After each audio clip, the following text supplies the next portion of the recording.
So, we're going to be adding a new segment to Noah's show starting today. Every couple weeks, I'm going to have a guest here with me, beginning today with the legendary Mac from the RTSG research team. And this new segment is going to be all about ruthlessly tearing anti communist lies apart and leaving them shredded and broken in the gutter where they belong. Like barbarians tearing down the walls of Rome. We will be Visigoths or Vandals or whatever. We will get swords and axes and catapults, and we will attack anti-communist mythology with all the fire and fury of the very gods. And then we will take your calls and answer your questions, because we're not just barbarians with medieval weaponry. We're nice fucking guys. But speaking of anti-communist mythology, and in the spirit of, destroying the decaying edifice of Rome and Nero playing his fiddle while we pillage or whatever we want to do, I want to talk about something real quick. Have you ever, been talking about communism or history or something like that, and had some rando come out of nowhere at you all like, wait, you're a communist? Don't you know that you can't do communism because Stalin purged like 1 billion people because they didn't agree with him? And then he murdered them with murder weapons, the worst kind of weapons. And if that wasn't bad enough, then he ate their babies. And then once he ate their babies, he ate their babies' babies. And then he ate those babies' babies and those babies' babies. And then he stole all their grain and he ate that with 10 giant spoons. And then he ate some more babies. And then he ate those babies' babies. And then when he was about to let some people have some grain, but those people disagreed with him, so he had to eat their babies and their grain. That's communism, you dummy. Why do you want Stalin to eat everybody's babies? This happens to me literally all the time. It is unbelievably stupid. Whenever you ask them where they heard all this, like, baby-eating giant spoon craziness, they never have a real answer for it, right? It's just, everybody knows that. Really? Everybody knows it. Well, I've been studying Soviet history for literally half my life, and I didn't know it. So obviously it isn't everybody. I've actually had one guy tell me that Stalin alone killed over 100 million people in the purges. For real. Now, whatever that guy thought the purges were, I don't know. Because 100 million people is literally like 2/3 of the entire Soviet population before World War II. For real, look it up. And that, my friends, is a lot of baby eating, And people just believe that stuff for no effing reason. The insanity of anti-communist propaganda, it just predisposes people to believe any crazy thing anyone wants to tell them about Stalin.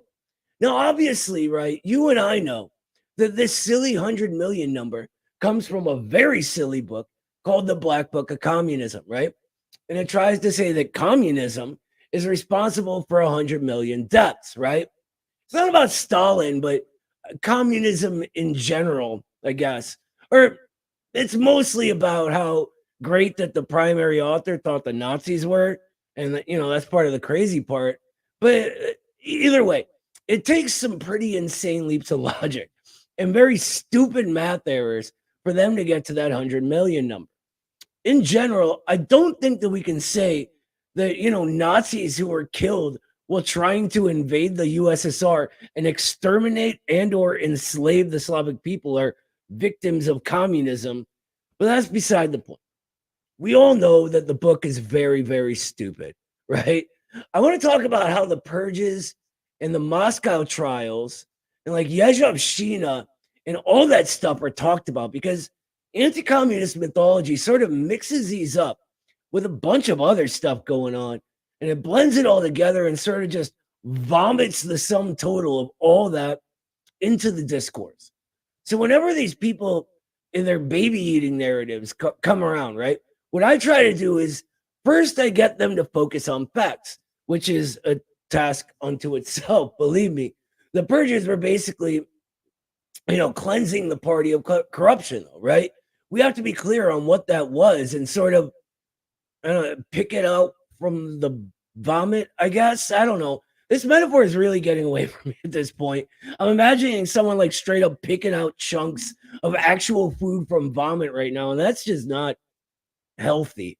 Anyway, we do have to sort of clarify what that is, though, before we begin anything, right? And once we do that, and we're talking about the purges, we have to be realistic about those who join the party before this happens for opportunistic reasons, right? And there were a lot of them, believe me. What I do is I sort of get people to picture Stalin surrounded by a bunch of Joe Bidens, right? Running around the USSR, acting like bozos, messing everything up, being corrupt, all that. Actually, let's narrow that a little bit because that's way just too many Joe Bidens, even for my metaphors tonight. Since we're going to be talking about the Soviets trying to stop World War II today, let's focus just on the Moscow trials because timing, right? Now, this is a smaller amount of Joe Bidens. Just because they've been with the revolution doesn't mean they're still with it, right?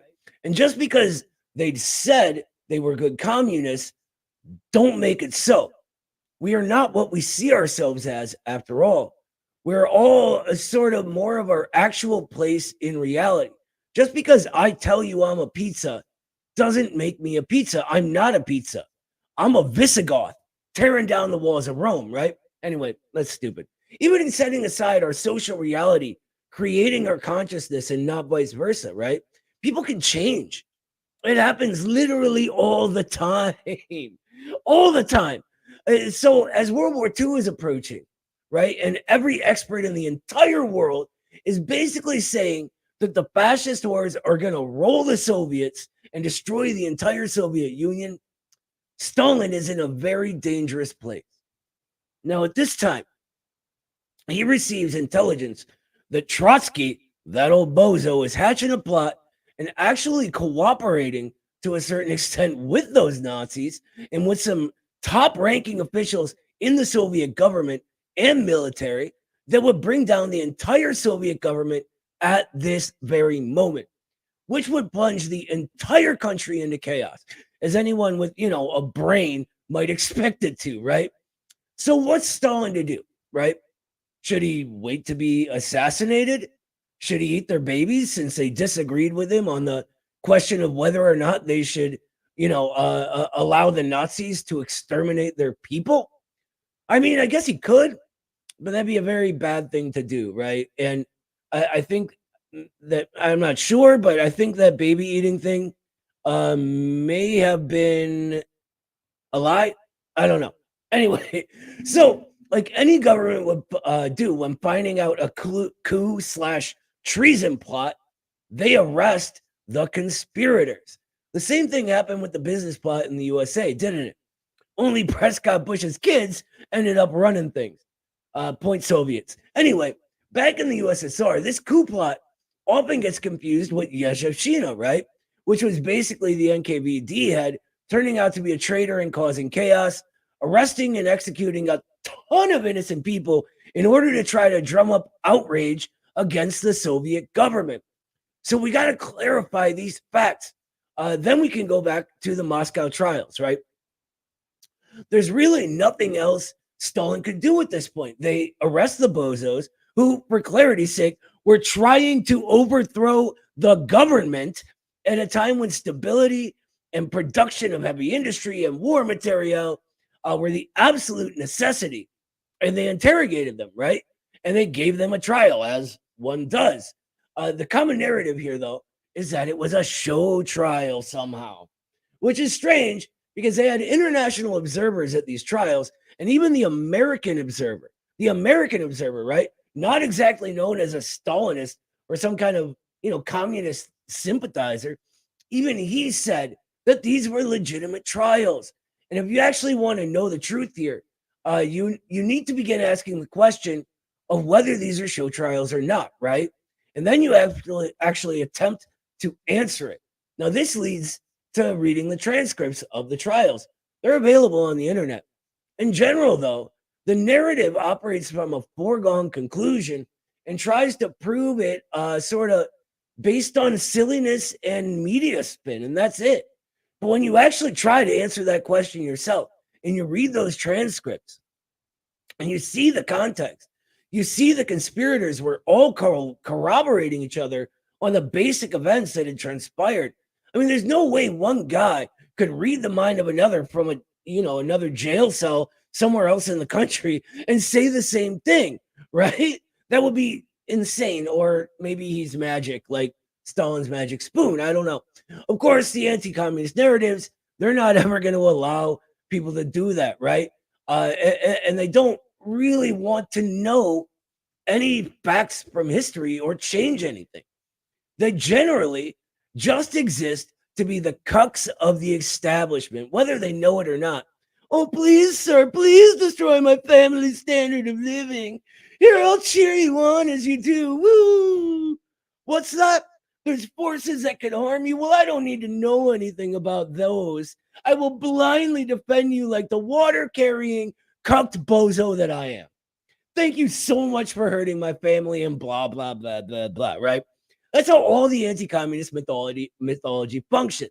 And we're going to be sorting all that shit as part of Noah's show from now on, starting with today's show, which is all about the Munich Agreement and how the Soviets tried to stop World War II. So I hope that you're ready, because we're about to destroy anti-communism with facts, logic, and fucking swords.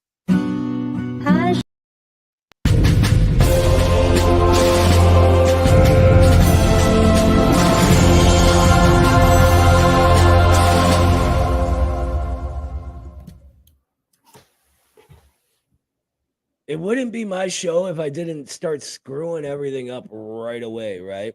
I got a message that said my pin was upside down, but it's not. I don't know what's up with that. Thank you, though, Dark. Anyway, welcome to another episode of Noah's Show. I'm Noah. With me, as always, is the best producer in the entire world, Mr. Daniel Gutierrez, who will be joining us as we tear down the walls of Rome tonight. Hey, everybody. Super psyched to be here. New segment that we're debuting today. Probably going to be like bi-weekly-ish. But yeah, going to bring on researchers and subject matter experts to debunk anti-communist propaganda and to bring the truth to our lovely audience. Into an age where truth seemingly doesn't exist anymore. Like even me, right? I was just like, no, my button's not on upside down. But then Dark said something else, and I was like, oh wait, it kind of is. Thanks, Dark. You're the best, brother. Yeah, so I'm excited about this. It's going to be every few weeks, and what we're going to do is we're going to go over a common, anti-communist myth. And we're going to go point by point, giving people the facts. And then you guys can call in and, not just ask me the same old questions you normally do, but you can ask specifically about this topic. We're going to have the guests stick around, like tonight. Mac, who's a great friend of the Institute and has been working with RTSG for a long time. He's going to stick around and he's going to answer questions. And he's going to, maybe kick Nero in the face a few times in a metaphor, or what do the kids say in video games? What that thing? He's going to do that, and it'll be good. Yeah, it's awesome. I took a look at this thread, this RTSG thread on Twitter about the Munich Agreement and stuff, and it's cool because it's like a historical materialist, approach, to like analyzing like what was the context of all of these events that happened in the lead up to this agreement. So definitely something that you don't get every day. A very valuable sort of way to just very logically and dialectically go through some of these events and put them in context. And it's just fascinating because the history is really fascinating. I couldn't agree more. We got a bunch of like super chats and stuff that I want to get to before we get to that, though. Leo Sikera says, I have come here to chew bubblegum and kick ass. Thank you. I guess. But that's awesome. Thank you for the $2. Sebastian with a $2 super sticker. Thank you.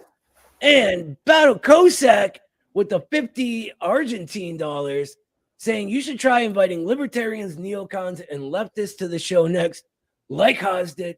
I'll tell you what, man, I've been trying real hard to get these bozos to actually come and talk to me, and they all seem very frightened to do so. I did a post earlier saying that I have an open challenge to anyone that can prove that Ludwig von Mises is useful in any regard whatsoever. And I've been trying to get them to do this like for weeks now. We got one guy, and then Carlos went off on him before I had a chance to. So we'll see. Let's hope they call in. Yeah, I mean, it's great. Like, I mean, that's what this show is for, right? I mean, we're here to like chat and debate and engage. I mean, that's how we learn and we become smarter. So why not just come on here and like, flex your mind grapes?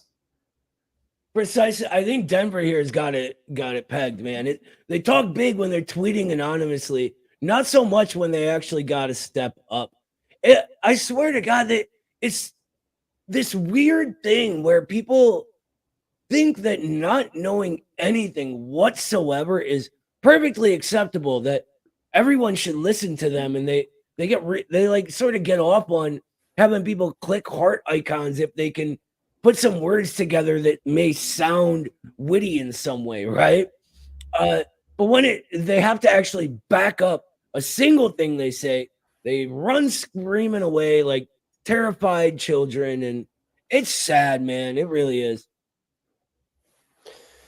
Yeah, no, I agree. It's I mean, it just reveals like how much they actually have confidence in their ideas, which is they don't have confidence. Not at all. Well, what I think a lot of it is they think everyone's like them, like barely know anything, just mindlessly, robotically repeating dogmas, right? And as soon as you show that you sort of do know what you're talking about, they're like, oh, we can't go near that. We'll just try to arrange words to sound smart for a little bit longer. Anyway, though, like what was I was gonna say? Oh, I remember. So I apologize for running a little late. I was about to cue Daniel to start the whole live thing, and I spilled my coffee. So the last few minutes I've been cleaning coffee up all over my desk. Hopefully I don't have to get a new keyboard because I think it's kind of messed up. Oh man, I hate that. I hate when that But happens. I made a new coffee, so that's all that matters. Oh, well, that's good. Anyway, I'm stoked about tonight's Debunking Anti-Communist Lies segment. It's the first one. Max here. We're going to talk all about how the Soviets actually tried to prevent World War II from happening. Max is going to take us all the way from the Ramallah Agreement, which is when they get the first sort of acknowledgement of legitimacy from a superpower, right? From Germany. And we're going to go all the way to the beginning of World War II, and we're going to, bust down those walls of Rome. So everybody, stick with us because it's going to be coming right after I play the actual correct intro. High Sheriff Hazard is a hard man to be. High Sheriff is his only plan. He digs through pockets, takes what he can, for he's High Sheriff Hazard. He caught me one evening, and here's what he said: you look like a Russian, you look like a red. And if you're fond of your skin and your head, beware the High Sheriff of Hazard.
Man, I tell you what, I have to play this because that song was Based. I'm Yeah, stupid. Everybody, we say hello we get a to custom intro and everything. yeah, and then I ruin it with a stupid joke, right? Oh well. Everyone, say hello to my friend Mac, who's a great friend of the Institute and a fantastic researcher. He's here with us tonight from RTSG, and he's going to tell us all about the Munich Agreement and go through some anti-communist mythology with us. They really recently did a whole new thread on this, and I'm going to link it in the chat for anybody who wants to read it because it's fantastic. I read through this twice before we got here today, and it's good work because this is a topic that just doesn't get myth busted, believe it or not. And for someone who's really interested in Soviet history and doing that, it was fascinating for me to read it. I learn something new each time I read something from you, Mac. So anyway, how you doing tonight, brother? Yeah, I'm doing well. It's a bit late here in Croatia, but I did all the preparations in advance that I have enough energy and everything to do this thing. And yeah, I mean, thank you. It's a pleasure to be on. Of course, I'll introduce myself again. So I'm Mark from RTSG. I'm stationed in Croatia. I'm one of the, I guess, leading members and founders, co-founders, I guess, of RTSG.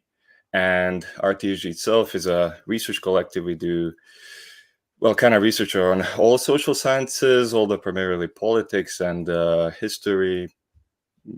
We had some philosophy, of course, political theory, maybe epistemology soon, linguistics even. So we're kind of all over the place, and yeah, it's great. And we kind of pride ourselves in this level of research that we were able to accomplish. We have some very talented people. There's quite a few of us. I guess I will keep operational security. I will not say how much exactly of us there are, but yeah, we are in a position where we can put out content quite consistently. And I mean, I've kind of been a bureaucrat for a while, kind of just doing useless stuff behind the scenes. So I'm glad that I'm kind of actually starting to publish something, especially on this topic. And it's kind of an inside joke that this is the only topic that I know anything about. I mean, because I've spent so much time, and not just on Munich, mind you, the entire pre-war from 1930, actually even 1920s up to the Molotov-Ribbentrop Pact. And this Munich Agreement, I think, well, I did it for the anniversary of the Munich Agreement, which was on September 30th. So I was a few days late, but there was some technical stuff. I mean, the big news in Palestine happened exactly on the 30th, so it was just bad timing and whatnot. This could wait. But I was going to say this is just a small, let's say a small segment. It's 7,000 words, but in grand scheme of things, for the big project, on my big project that's been in works for years, this is like only part of it. But yeah, I'm glad that it came out, and I think that's all from me. Fantastic. Well, everybody pay attention, and if you have any questions, Mac is going to be here to answer them after we go over all of the facts. You know what's funny though? Like I get sort of the same kind of crap from my buddies that you do about being hyper focused on one thing. I've been writing a book for years now that still isn't out. So I get it. I'm sort of a perfectionist that way. Anyway, let's go right to it. I want to share my screen and show everybody this thread while we're at it. So now let me just briefly close my window. Let me just close my window because I hear some people screaming outside. No problem. That is way too small, isn't it, guys? You can't see that. We'll maybe focus on the pictures and let him explain it, right? Whew. Maybe I need to open my windows. It is warm in my office, man. Yeah, the pictures are nice. The pictures are, some of them are actually from the Soviet archive. So, I mean, probably a good part of them are in the public domain. But one of the main sources, well, yeah, we can say main sources that I've used is the Russian Presidential Library, which has, as of, I think, actually not that I think, but I know, as of 2019, digitalized a large part of the Soviet archive on this period specifically. There's a story of why that happened. I'll maybe get into it, but among the documents, there's also been like some nice pictures from the archive, and you can see, if you scroll down a bit, you can see like a document from the thing itself. But Very cool. Yeah, let's scroll down then to it. Where's that first document? Oh, it it's should way be down. like right under right. There we go. Yeah, so that's like, I mean, I have hundreds of these scanned, and this one is in Russian, but we have quite an advanced method to translate these automatically. So it's Really? yeah. So what do you I've do? worked How with do some you very do that? talented Like, people. Well, I've kind of, well, initially we're doing it manually. It was kind of like a sweatshop level of work conditions. It's just like screenshotting and like putting it into Yandex Translate, which can translate pictures. And Yandex, it's a Russian Google Translate alternative. It's better for a Russian to English, maybe because it is Russian. I'm not sure. But then we got, well, a few very talented people from the community, and especially one person. I mean, doesn't really make sense to name them, but they know who they are. Really took initiative to create a little program which basically fetches the pictures and the metadata of the pictures into the program, which then opens like a browser and does everything automatically. And it's about 10 times faster than doing it manually. So for this thread, for the thread, I translated about 75 documents, which on average have maybe 5 or 6 pages. And they still are updating the archive, so it's quite nice. But it is. So okay, so let's get started on the Munich Agreement stuff, huh? Yeah, I guess. Take it away, man. Set the scene for us, right? Like, where are we? What's going on? Right. So in the 1920s, just after the Civil War and everything, the Soviet Union was really like a pariah state, completely isolated. I mean, no one even recognized it. France, Germany. Well, Germany did very early on. But France, Britain, the United States didn't recognize the Soviet Union all the way up to 1934, I believe. For example, Germany now like 22. The Soviet Union, the US? No. The Germany recognizes the Soviets in 1922. Yeah. Okay. Did I say this? Like giving people like a sort of that's a big gap between the two, and a lot of things are happening in that interim that lead to that. That's all. All right, go on. I'm sorry, I interrupt because no problem. So I did mix in Germany. Germany was actually the exception among these great powers. Now, at this time, Germany was not really in the full sense of the word a great power because of the World War II and the Versailles Treaty. It was very restricted and whatnot. And exactly because it was so restricted, the Soviet Union and it shared quite a bit of similarities just geopolitically. And in 1922, they signed the Rapallo Agreement in a small Italian city. There was actually another Rapallo Agreement 2 years earlier, but that's a different thing. And this agreement was, it was, among other things, an official recognition of Germany, or of the Soviet Union by Germany, which was quite a big deal for them. And because the other powers were still aggressive, there's a really funny quote from Alexander Cadogan, who was the permanent undersecretary of the Foreign Office. I'm not sure exactly when he said that, but it was in the retrospect to these years. He says some people forget the years, say 1920 to 1926, when the only danger was Bolshevism. Really at this time, so many trade wars, so many different, kind of crazy ways of sabotage of relations between the Soviet Union and Britain and France was happening. So Germany was the only pivot of Soviet foreign policy, which, if it didn't exist, it would have been completely isolated in Europe. So their relations developed quite a bit.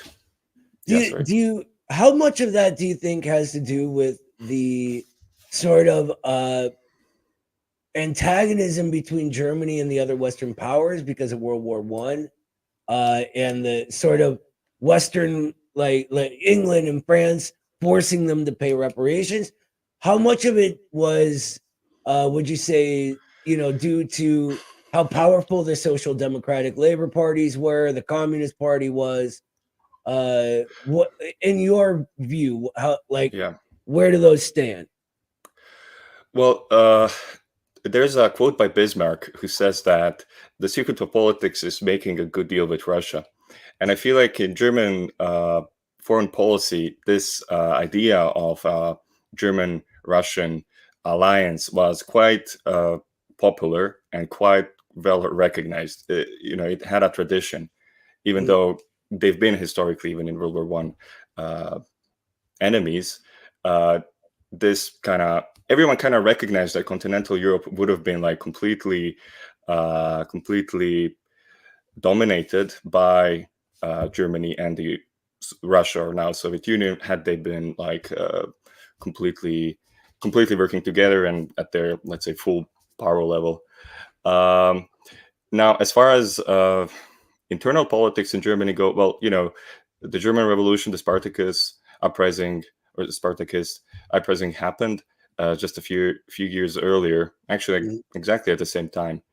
And to be honest, the Soviets did kind of look through the fingers, or I don't know what's the expression. They did kind of ignore that part, and internal politics in general were secondary to them. Of course, the Comintern condemned all of that in full force. There is no question about it. But at this time, it was so decisive for the Soviet Union to get a recognition by any of the countries in Europe, any of the bigger countries in Europe, that they kind of were forced to not look at that too much, at least. Of course, they did protest, as most of it, even through the 20s, I mean, let alone after 1933. But in general, they had kind of almost like a realist, quote unquote, view of geopolitics. They couldn't afford, let's say, they did not have the luxury to discriminate in foreign politics over internal and ideological disputes at this time, at least. That will change later, as we'll see. Definitely. Yeah. That whole period is interesting to me because I think people gloss over it to get to the exciting things about World War II, right? Yeah, it's an underdog topic for sure. Definitely. I think a lot of people don't even realize that. I mean, modern Germany could have easily written the sort of revisionist social democrat constitution and ended up not doing it, right? They wrote a bourgeois constitution instead, and things ended up happening the way they did. The whole area is understudied, or at least not talked about in the US these days the way I think it should be. That's all. But I don't want to interrupt your flow. Let's keep it rolling. Yeah, it's definitely, there's a few historians, but honestly, actually, we'll get to it very quickly. So I will comment a bit about the historiography on the topic. Perfect. But yeah, there was kind of a paradigm shift when the Great Depression happened, because, well, it was quite bad for the capitalist powers, and as is well known, the Soviet Union was not very hit by the Great Depression. So a lot of the change in policy that will happen in the next few years, or let's say from 1929 to like 1932, in those 3 years, that will be mostly like almost economically necessitated, whatever. Necessitated. Yeah, now you got me messing it up. Yeah, I mean, English, SMH, but it's a weird language. It's cool. Yeah. It's great with Slavic languages, at least with Serbo-Croatian, that it's phonetic. Read as you write. Anyway, I was going to say, so just as this was happening, France actually initiated like a trade war with the Soviet Union. which to me is one of the most unexplainable. Like I'm not really sure why they did that, but they really did. And from both, like even in Soviet, official history, but also like among anti-Soviet historians and just like normal academics, let's say, it is quite well known that France initiated this quite a ruthless trade war against the Soviet Union starting in 1930, early 1930, just after the Great Depression. Now, France was not hit initially by the Great Depression. It happened a bit later in France for various reasons. But in any case, all the small powers, all the small reactionary powers in Europe, Yugoslavia, Romania, I think Czechoslovakia, certainly Poland and others joined in on this trade wars. Basically, they were putting various tariffs, kind of like what the EU just did with Chinese EVs. And I think the US will probably French also straight do up that. just said they were attacking them too, right? Like it was pretty blatant. Yeah, they created like a consultative committee for like relations with the Soviet Union, and they just like, the sole purpose of the committee was not to like do any big analysis, but it was just to create these aggressive tariffs on Soviet exports. It's insane to like all through Soviet history. It's the Soviets going, "Hey, everybody, let's work together," and everybody going, "Nah, fuck you." Yeah. Pretty Well, there much. was issue of Tsarist debt. The elites in most of these countries never, even when the U.S. recognized the Soviet Union, even then when further negotiations were happening, the U.S. State Department was still hanging on the debt issue, on the Tsarist debt issue. So this was like a big thorn in their eyes. But Definitely. indeed, like we'll see very quickly, when initiatives started to be created, like anyway, appeasement, but we'll get to it in a moment. There is a funny moment here. I quoted a historian, and by the way, so the Soviet diplomats were telling to the French, like, trade with France, so quote, trade with France could stop completely if the present situation continues, end quote. Like, it was very obvious that this would, because they could just not continue the trade at all if the tariffs would be so high. An interesting thing happened, but just before that, I would like also another quote here. So Litvinov is an important figure, Maxim Litvinov, Soviet foreign minister, commissar, as we call them. So he's a big important guy here, and there's just as these measures were being implemented, Carly, quote, unaware of these impending French measures, Litvinov met Herbert, the French ambassador, in Moscow, on the next day. So he was not aware of this, and he says, as he had done so often in the past, Litvinov raised the idea of Franco-Soviet détente, so improvement in relations, literally days before the measures were introduced, like, because he had no idea that these guys were about to create these new tariffs or introduce the new tariffs. Also, Right, Carly, like the new Carly is the working class historian. government going, "Hey guys, let's set up some trade, let's do stuff together, let's work together, and we'll all prosper." And all the old elites are like, "Oh, no way, peasants!" Like, get back in the mud where you belong. It's kind of what it was. There's a lot of that sentiment, especially among the British, maybe more so even than the French, where the Litvinov, by Soviets the way. and Slavs. Yeah, Litvinov is the guy with the coat. Yeah. He's kind of gangster. Like, look at him. Yeah. Litvinov was. I mean, congrats to him, because a lot of the arguments against the Soviet Union go like, oh, this was all like Stalin's scheme or something. But Litvinov had a lot of authority. He spoke with Stalin regularly, and Stalin approved of his policy. But moreover, Litvinov was he was the staunchest anti-appeaser probably at this period in all of the countries. Like, he was really going hard at Nazi Germany, as we'll see. And he became the Soviet foreign minister in 1930. So in time, just before this, before he could see everything from the rise of Hitler to the consequences of that, and etc. Litvinov is very important. Really, really stupid anti-communist myth about Hitler and Stalin actually secretly being best buds, right? and planning to attack Poland together, which, as Mac will show you through the actual way this happens in the build up to the war, couldn't be further from the case. Like, Stalin knew what was going to happen the entire time. But go ahead, Mac. I'm sorry. Yeah. You can just like tell me to shut up, and it's No, fine. no Do your problem. thing, No brother. problem. It's probably better that you intercept me a few times. I mean, not a few times, but every so often, because I might start rambling, as one does. But in any case, what happened in 1930, though, is the Great Depression really hit France in full force. And not just that, but the French industrialists, major industrialists, steel producers, grain producers, and etc., were complaining that their businesses were like doing really poorly because they could not trade with Soviet. They didn't have access to the Soviet goods, or they did, but it was at a major. The tariffs were so large that it was not economical. So that's kind of interesting how that works. Free market actually, I guess, was a pro-Soviet thing in this context, let's say. We do capitalism better. It's just true. Yeah. So if they don't set up everything to favor them and give them advantages no one else has, they're not really big fans of that whole market thing. Yeah. So.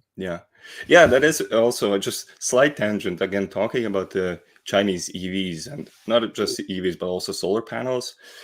These cars are 50% cheaper. Let's say, like, if you compare a comparable model from China to like a comparable Western EV, Volkswagen or something similar, like Chinese EVs are like 50% cheaper. And the EU just introduced tariffs, I think 40% tariffs, which is massive. Mm-hmm. And to me, that's just like peak irony. It's one of those things. Like, peak irony is also when you talk about international rule-based order. Obviously, Palestine, what's happening there, that's like peak Western irony. But you can, in economic sphere, this is like another one of those big, just like pointing you in the eyes, completely unjustifiable positions that they take. Like, it's very, I feel like it's becoming more and more blatant, like this whole thing, this whole liberalism thing. Yeah, it's falling apart. Yeah. I really think like holes are, it's not even just that holes are being poked in this sort of veil anymore. It's that someone lit that veil on fire, and there's still some ashes there in front of us, but we just got to kind of sweep them out of the way, Anyway, go on with your thing. But it is interesting the way they treat China. It really is. It's crazy. Yeah. Like, we can't do that whole capitalism thing because the communists will beat us at it, basically. Yeah, that's crazy. Like, insane logic. Like, isn't that the point of the free market? Obviously that has like real consequences on people, because they have to buy very expensive cars, which are also usually worse. They usually have worse technology for various reasons. But all right, enough of China. We actually wrote a lot about China. If anyone is interested, you can go on the RTSG Substack. I think we even have like 5 whole Substacks from a very talented Chinese, actually, writer, author. Yeah. China's a good friend of me and of the Institute. So anything he's written, absolutely phenomenal about China and their production and the sort of how they're leading the world in technology right now too. How they're beating the West. I think that's one of the articles. How China beats the West at its own game.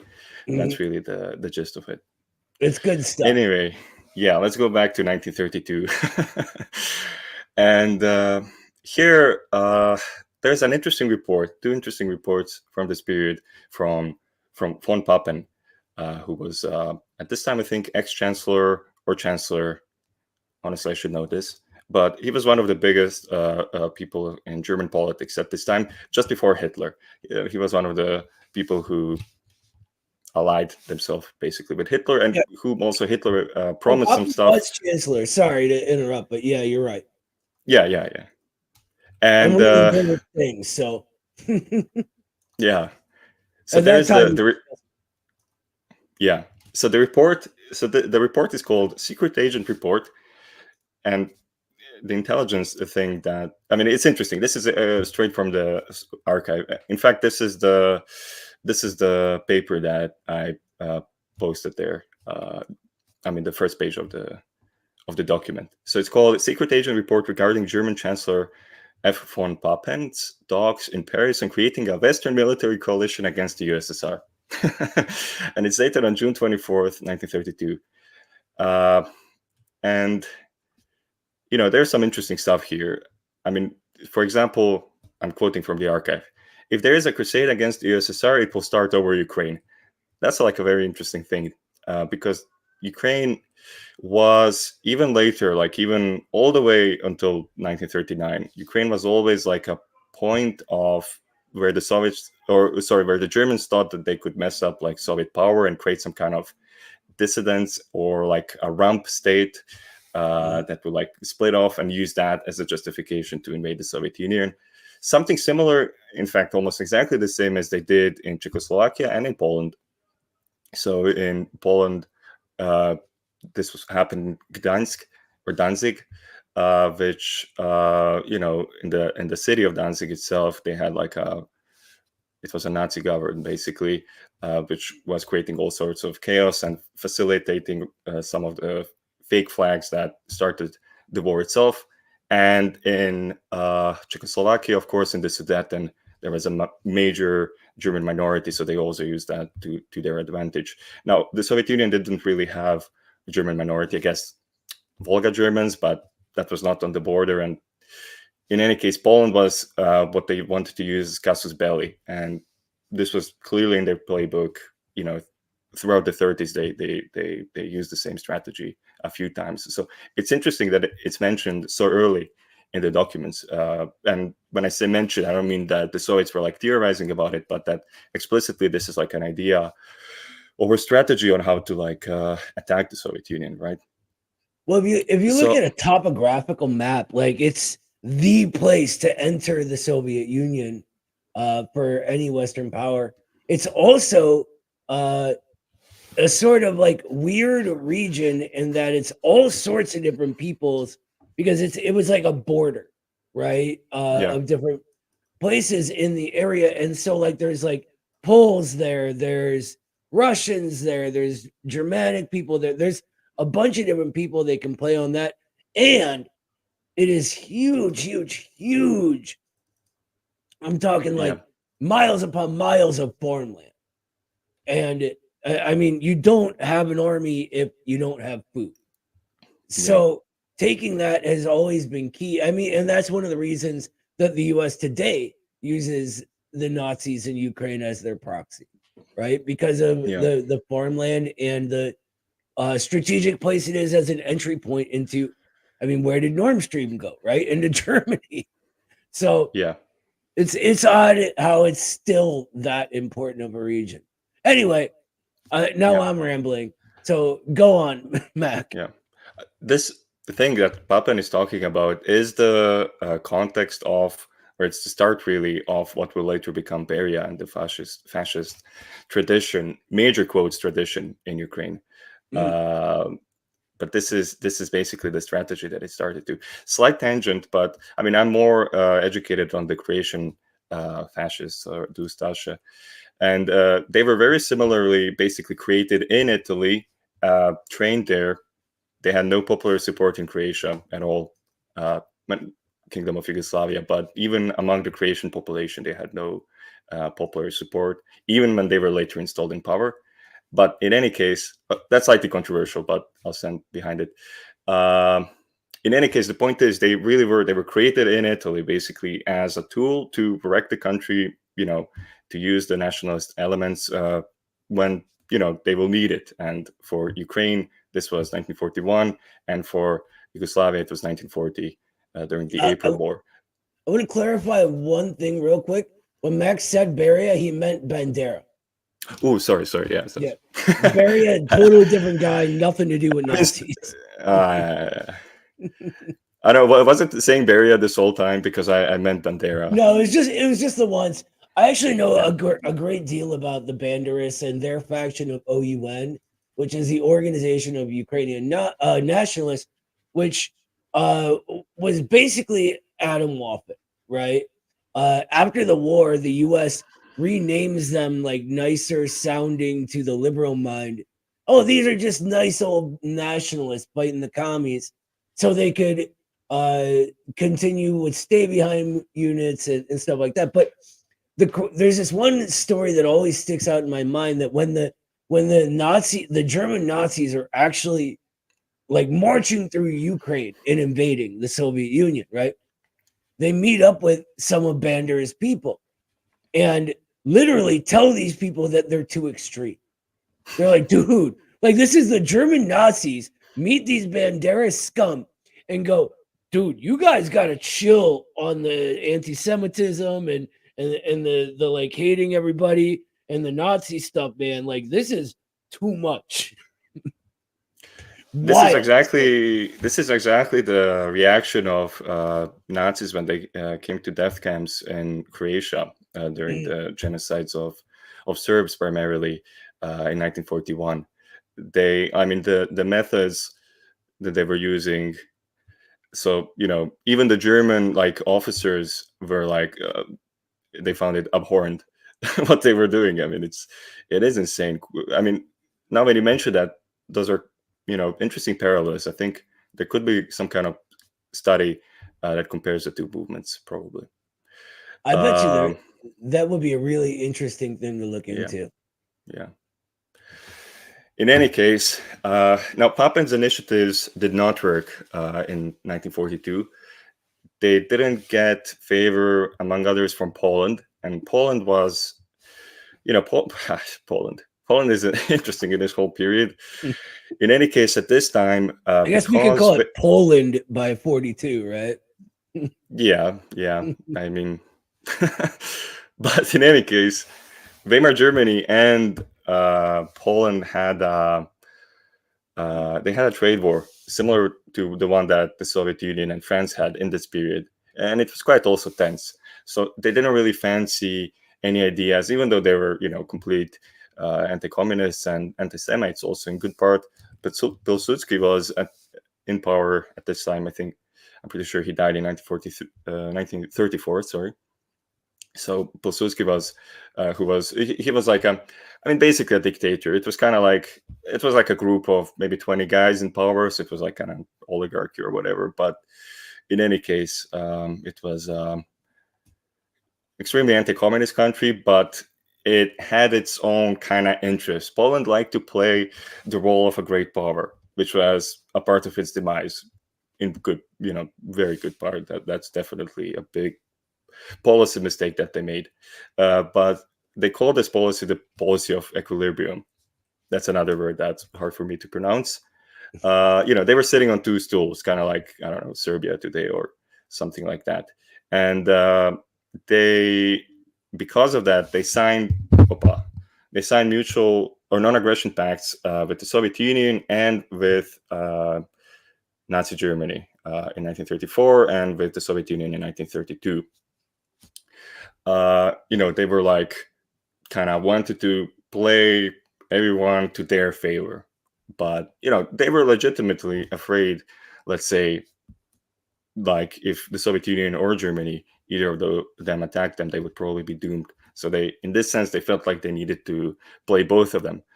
Their issue, of course, is that they couldn't recognize who was the enemy of number one. Who was the enemy number one, as Maisky said, the Soviet ambassador in London. So this is something that fascinates me, because from the Marxist perspective, right? You got Germany, who owes so much money they're paying to the U.S. and they're getting more loans from the U.S., right?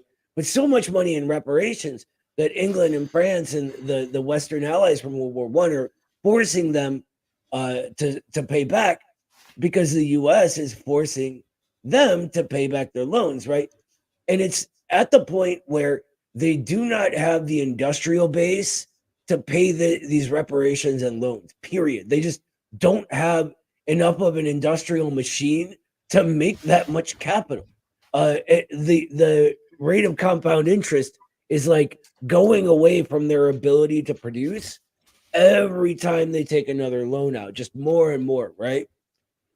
So, from my perspective, as I'm watching their situation, I'm going, Poland, what are you doing? There is clearly a power that is going to have to, at some point, begin looking your direction because of your proximity as just to pillage and get, or at the very least, force you to sell your industry to them because they need to pay these loans back, even in order to get back in the black from the red, right? This is why Stalin saw it coming the whole time, right? This is why the Soviets were able to understand Germany as the real threat because of that precarious position they were in, and saw why the Nazis even had room to sort of take power. And again, Poland, it's in its own sort of, I guess, bourgeois conceit, wasn't able to do that. That's all.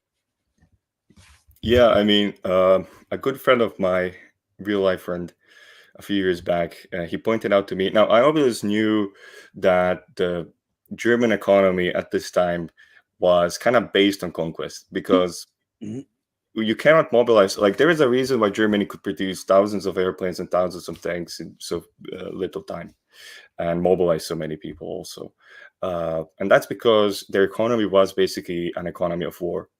And whenever they conquered, for example, Austria and later Czechoslovakia and first the Sudeten, they completely pillaged all the businesses, all the so many, literally pillaging stuff.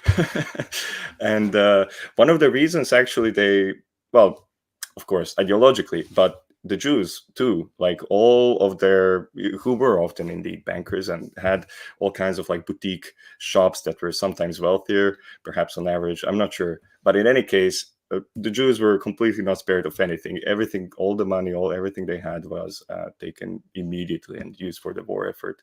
So they were literally financing their military by conquering other territories. And this will become even more obvious a bit later. I'll have it in mind. I guess I will not spoil it now, but it's kind of interesting how it develops. But yeah, let's roll along. I keep sidetracking us. I apologize. Let's just keep rolling, brother. Let's do it. Yeah, no problem. I mean, it's your show, so it's up to you how long this will last. I can talk about it for 10 hours or I one know more hour. there's people waiting to call, I'm sure, already with questions about this. So I just don't want to make them wait is all. Right. All right. Well, 1933, Hitler comes to power. Carly, so Michael Jabara Carly is one of the main historians that I use. So he says here, the rise to power of Hitler in January 1933 cleared up some of the questions about who was the greatest threat to European peace and security. Now, I say here, it says one historian. Now, I know these quotes on top of my head, and I do apologize in general for not exactly citing everything. It was kind of impossible. This thread was literally at the limit of threads. This was, I mean, technically I could have made each tweet itself even more big, but this was kind of as much that I wanted to do, and I couldn't add any new stuff. So there's bibliography at the end. I know myself everything here that I cited, but just slight tangent on the sources. Ask if you have a question where something comes from. Ask Mac will tell you. Yeah, of course. I guess that's where I'm going with that. Is that if anyone is going to be interested, I can say, or in the replies to the thread itself, I will also reply on Twitter. So there were some complications with relations between Weimar Germany and the Soviet Union in this period. And also, as I said, Poland didn't feel like France could protect them in that big of a capacity. And now when Hitler comes to power, all of this just gets compounded much more. Now, it's important to note, this is one of the big crucial details, I guess, is that German-Soviet trade at this time was 50% of Soviet imports. As in the Soviet Union, 50% of its imports, half of it, or says almost half. This is from Davies, the same Davies that researches the Holodomor. Half of the Soviet imports came from Weimar Germany at this time. So Soviet foreign policy was kind of in a crisis at this time because the Soviet diplomatic corps very quickly realized that Hitler is going to wreck this whole relationship, as we'll see very soon. Now, Papen at this time has another conference with French leaders and other, this was in the US actually, I believe. Yeah, in the US. So he says here the question is often raised. So this is March 10th of 1933, just after Hitler comes to power. Or actually, maybe this is even before the March elections. But in any case, the Nazi party was one of, it was in its full swing at this moment. And the report writes, here the question is often raised on whether sooner or later an alliance of Germany, Italy, and Hungary, directed towards Russia will be formed in spite of the mutually beneficial agreements that exist between Russia and Germany as a result of mutual economic interests. Now, this last part, I mean, first of all, you'll see very quickly, there is so much foresight, not hindsight, but foresight that the Soviet intelligence and diplomatic corps and leaders about, I mean, here almost like the setup for World War II in Europe is almost like spelled out: Germany, Italy, and Hungary. Now, obviously, this was like early speculation initiative, but Papen, what I want to say that a lot of this stuff was, already kind of in the cards throughout this entire period of 1930, of the 1930s. And the last part, though, is very interesting. So it says, in spite of the mutually beneficial agreements that exist between Russia and Germany. So, that's kind of in the view of what I've just said, that half of the Soviet imports came from of Germany. It's interesting that the Soviets kind of understood that Germany was ready to wreck these agreements, even though, of course, they were very beneficial for Weimar Germany, or now Nazi Germany. War ideology, I guess, aka Nazism, Nazi ideology. Mm-hmm. So the Soviet Union, I said earlier, they were, quite realistic, and they were still realistic about their foreign policy. But if, Hitler, you'll see very quickly, they were talking about Mein Kampf and whatever, the Soviet diplomats. Like, if they knew, and if Hitler laid out in his speeches very explicitly what his goals were, goals of conquest, they would not be, just dumb and, but, we're still trading with them. No, of course, they will need to cut back on that. So there is some other stuff in this report that's kind of interesting. The Soviet danger, French-German action against the mother of Bolshevism. But I think the first part is more interesting. In any case, the Soviet core, as I said, they pretty quickly caught on to this. So Dirksen told the German ambassador to Moscow that Dirksen, honestly, I forget in which embassy exactly Dirksen was. But in any case, no, sorry. Dirksen is the Soviet ambassador. Kerensky, I forgot where Kerensky was stationed. Jerk. How could you forget? Yeah, I know. No, I'm just kidding. I know. But so we're right now into some stuff that I wasn't aware of. So I'm like listening with bated breath, like kind of like I'm writing notes to myself as you're talking. Go ahead. Right. Kerensky he'll be a recurring figure. I just forget at this time where he was stationed. But in any case, he says we cannot fail to be concerned about the proposals of the former chancellor and the present vice chancellor von Papen made to the French government. So obviously he's talking about the report that I just cited. It's interesting. All right, just slight tangent again about the sourcing. This comes from a secondary source. This interaction, I think, from Haslam. British historian. And this report is one that I found myself. I mean, it is publicly published and translated from the Russian Presidential Library. Now, Hassan does not cite that conversation, for example. So it's interesting. It's very, throughout this entire research, I always feel the most kind of, good about the research itself when stuff like this just kind of lines up almost perfectly from different sources at that. Same thing with the fact that half of Soviet imports came from Germany. That's from Davies, and the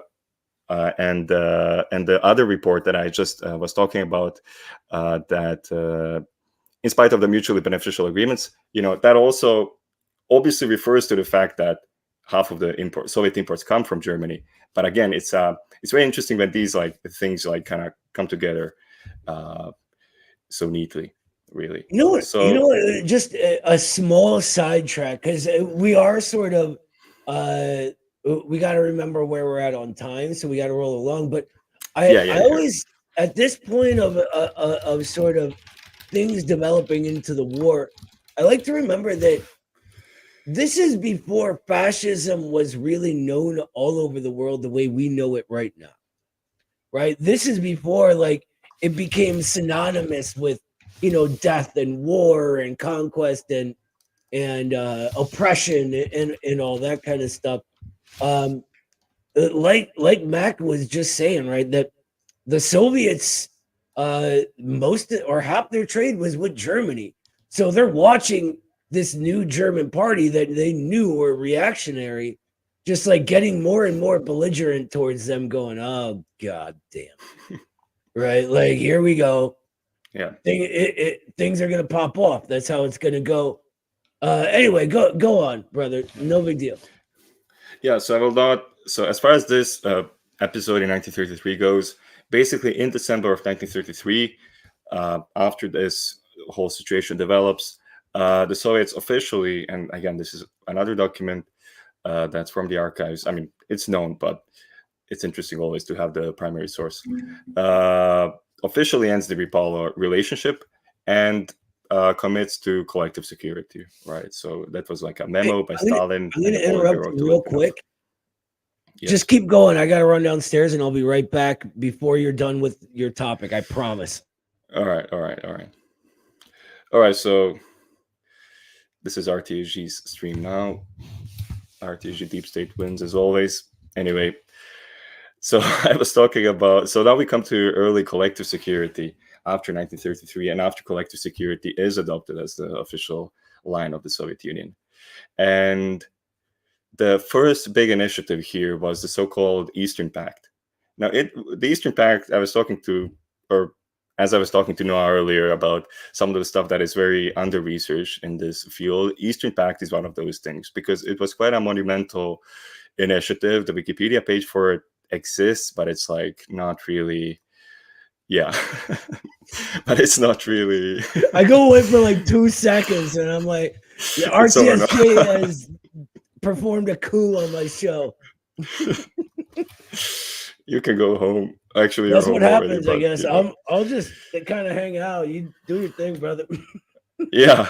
But as I was saying, the first big initiative was the so-called Eastern Pact. And the Eastern Pact came, well, the reason it became possible in the first place is because, well, of Nazi Germany, aka Hitler's rise to power. Secondly, because at this time, France had a socialist foreign minister who was also very keen on foreign policy. About France had governments collapse every 6 months, even less than 6 months. There was one government in 1938 that I mentioned briefly that lasted for a month, for example. A lot of these countries after World War I were really unstable. Kingdom of Yugoslavia was also one of those countries.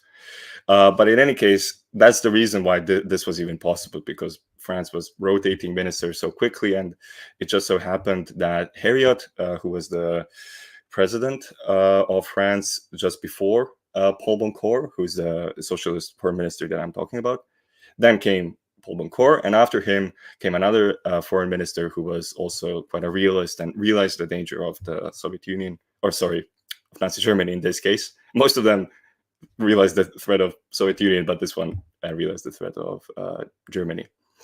In any case, so I'll just quote the thing, and yeah, I'll quote this and then I will explain the Eastern Pact, just what it was even supposed to be.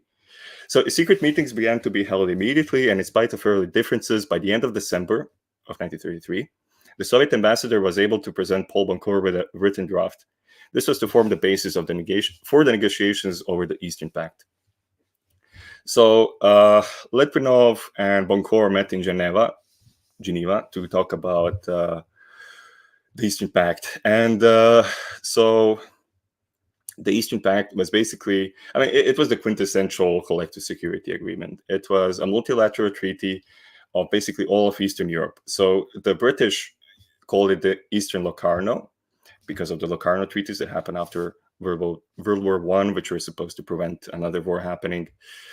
So in a similar sense, and the British supported the Locarno, the original Locarno, after World War I. So it's not just that they called the Eastern Pact Eastern Locarno, it's also that the French always, when talking to the British, always in the communications, they said Eastern Locarno, because they knew that the British preferred that term.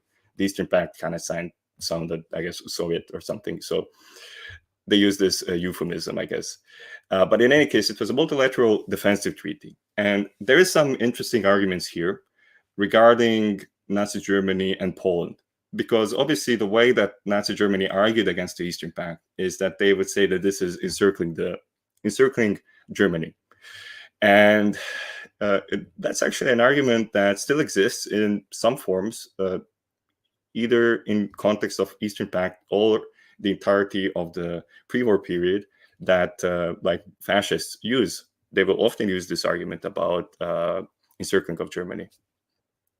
As far as the Eastern Pact goes, Germany was, let's say, objectively not being encircled. And this is a very important distinction when it comes to some comparisons to modern day that I will maybe just very quickly go over. But the reason is that Germany was actually invited subsequently to the Eastern Pact because, Litvinov was like, okay, I mean, if Germany joins this, even better.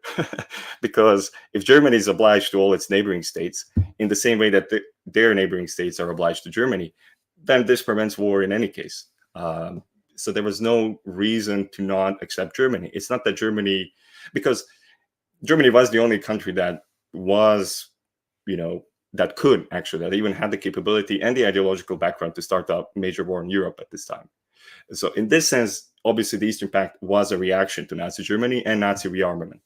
But insofar Germany really, did not want to start a war or whatnot, which, by the way, is what was the public and main line of Nazi Germany in propaganda and in Hitler's speeches. They were still talking about peace. If that really was true, then the Eastern Pact, they should not have an issue with joining the Eastern Pact. So, it was kind of uno reversal. Like, okay, Germany was, oh, you're encircling us. And then Litvinov and the Paul von Kohr were like, okay, you can join the Eastern Pact if you feel like you're being encircled. And they still declined for other reasons. I mean, of course they did, but it's interesting, they read kind of right through them, and they still obviously declined. The other country that declined was Poland. Poland also had some kind of wacky excuse, nothing too legitimate, especially in the context of the fact that Poland, as I mentioned earlier, was actually losing faith in just France protecting its sovereignty. So in this sense, it would make sense that they would join such an initiative, but they didn't. We can say basically because of anti-communism in their government. And this is not just me saying it as a commie or whatever. That's literally what one of the main texts that I cite on this says. I mean, the historian, it's an older text, it's from 1977. But again, this is one of the most understudied episodes in interwar foreign policy, which is very interesting. But yeah, she also, Radis, the historian, she also accredits anti-communism in large part for the failures of Eastern Pact in France and in Poland, as we'll see. Anyway, the French government collapses in early 1934, and the Stalin had held the 17th Party Congress. Stalin basically confirmed that collective security would continue at this point. Now, Paul von Kohr is no longer the foreign minister when the government falls. Louis Berthaud now becomes the foreign minister. Let me real quick interrupt before you get there. I wanted to, at this point, share like the quote you guys put in here, because it's perfect, and it shows that like all along Stalin knew precisely what was coming.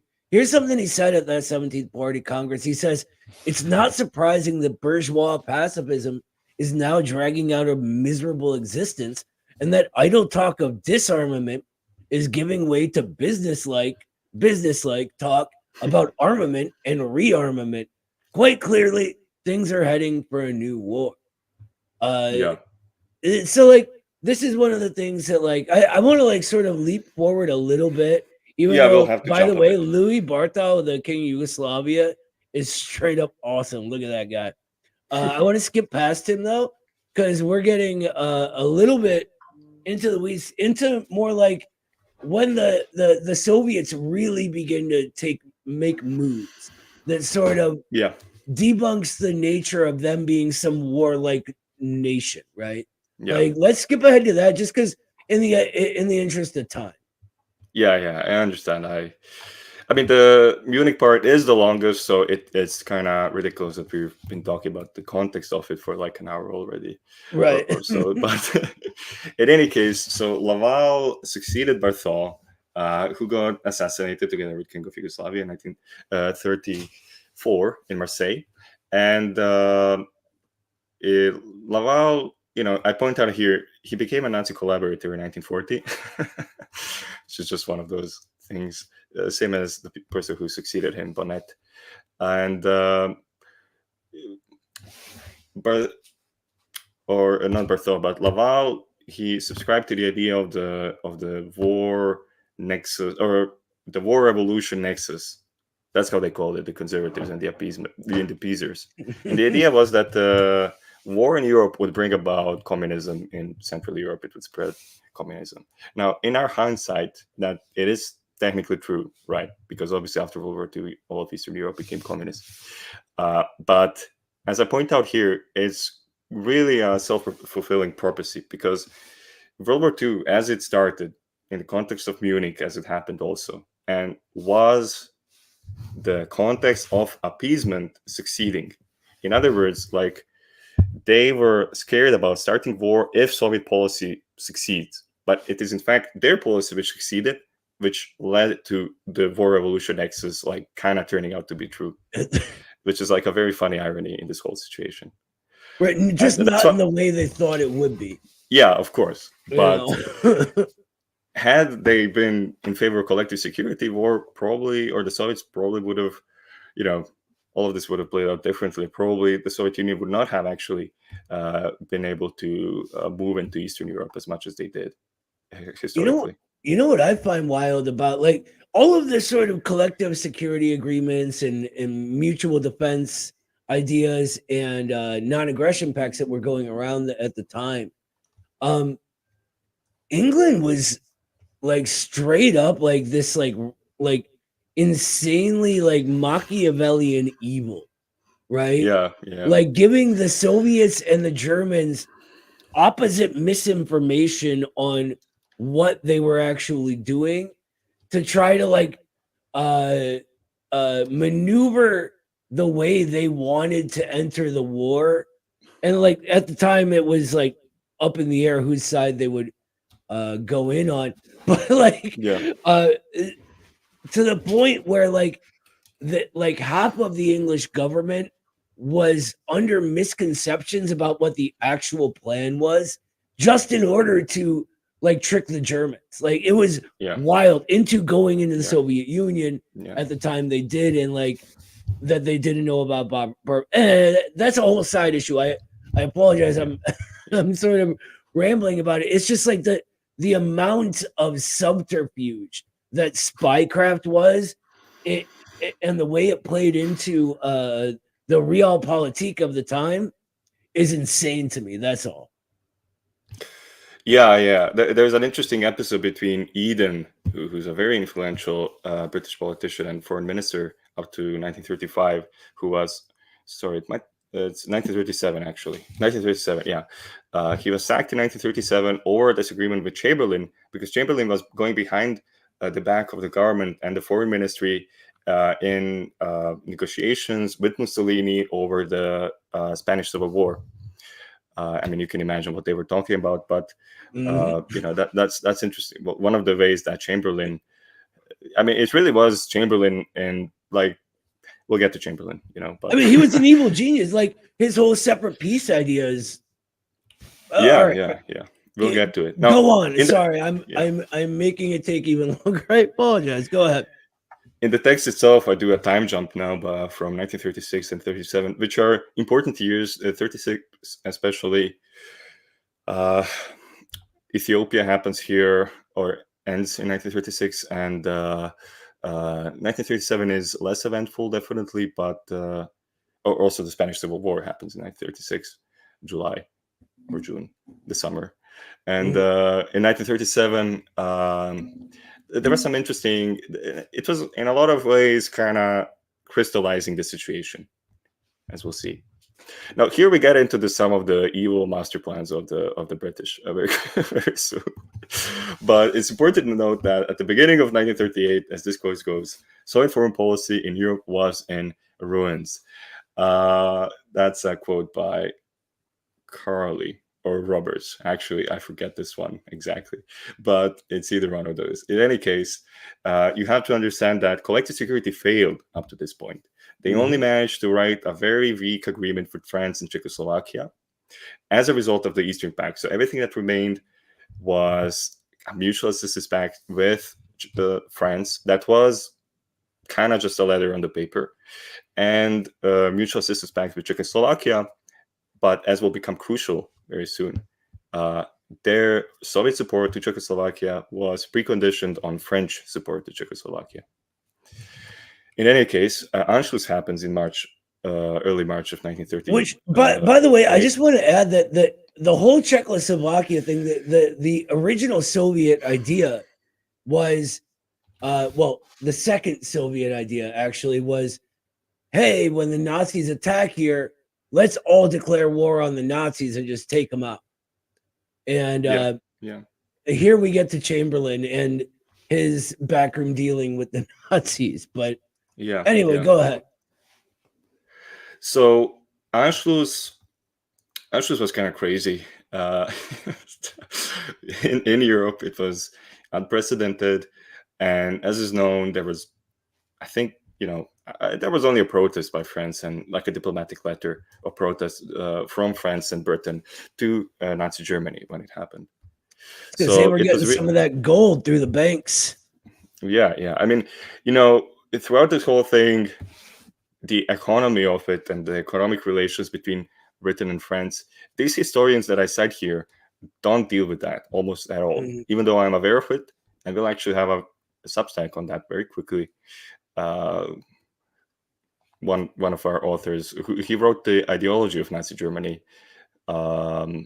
which is crazy also. That's like pagan rituals and stuff from India and all sorts of stuff. Weird. Anyway, their eclectic ideology is insane. So if anyone wants to know about that, call about that, because it's the craziest stuff, like mishmashed together, like bits and fragments of Nietzsche, it mixed with this like weird pagan, like actual rituals that they would do, like blood sacrifice rituals that the SS specifically would do. And like bits and pieces of Hegel, because I mean Hegel was like the German. It's crazy the things they believe. But we're like running late on time. This show is usually only 2 hours long, and we're at like an hour 40 already, so we got to be quick. So let's like mash up the end and like bring it on home, brother. Yeah. So I will just here that was very, very interesting stuff with Halifax, who soon became the foreign minister of Britain. When there was an infamous secret trip that he made to Germany, where he spoke to Hitler personally, and the transcript of it goes like this. So this is late 1937, but they kind of double down on it. In any case, Lord Halifax and the other members of the British government were fully aware that the Führer had not only achieved a great deal inside of Germany herself, but that by destroying communism in his country, he barred its road to Western Europe, and that Germany therefore could rightfully be regarded as a bulwark of the West against Bolshevism. So this is like basically ad verbatim Mr. Halifax talking to Herr Hitler in 1937, late 1930, December, I believe. Straight up saying the quiet part out loud, as they say, right? Yeah. And here, I mean, this is a very well-known document. Some people discard it because it's like diplomacy. But to that, I would say, first of all, this was not a very publicized, even actually at all publicized trip. It was very low-key. And also, I mean, France of course, learned about it and got pretty mad about it after the fact. But in any case, another thing is here you could say, okay, obviously diplomacy is that, Hitler achieved great deal inside of Germany. That could be like, oh, whatever, they're just saying that he did something. But to bring up this very specific topic of their foreign policy, and also saying that Britain is in agreement about it, also at this specific time in 1937, when shit was hitting the fan, it's really damning. I would say it's more damning than some people give it credit in more recent historiography.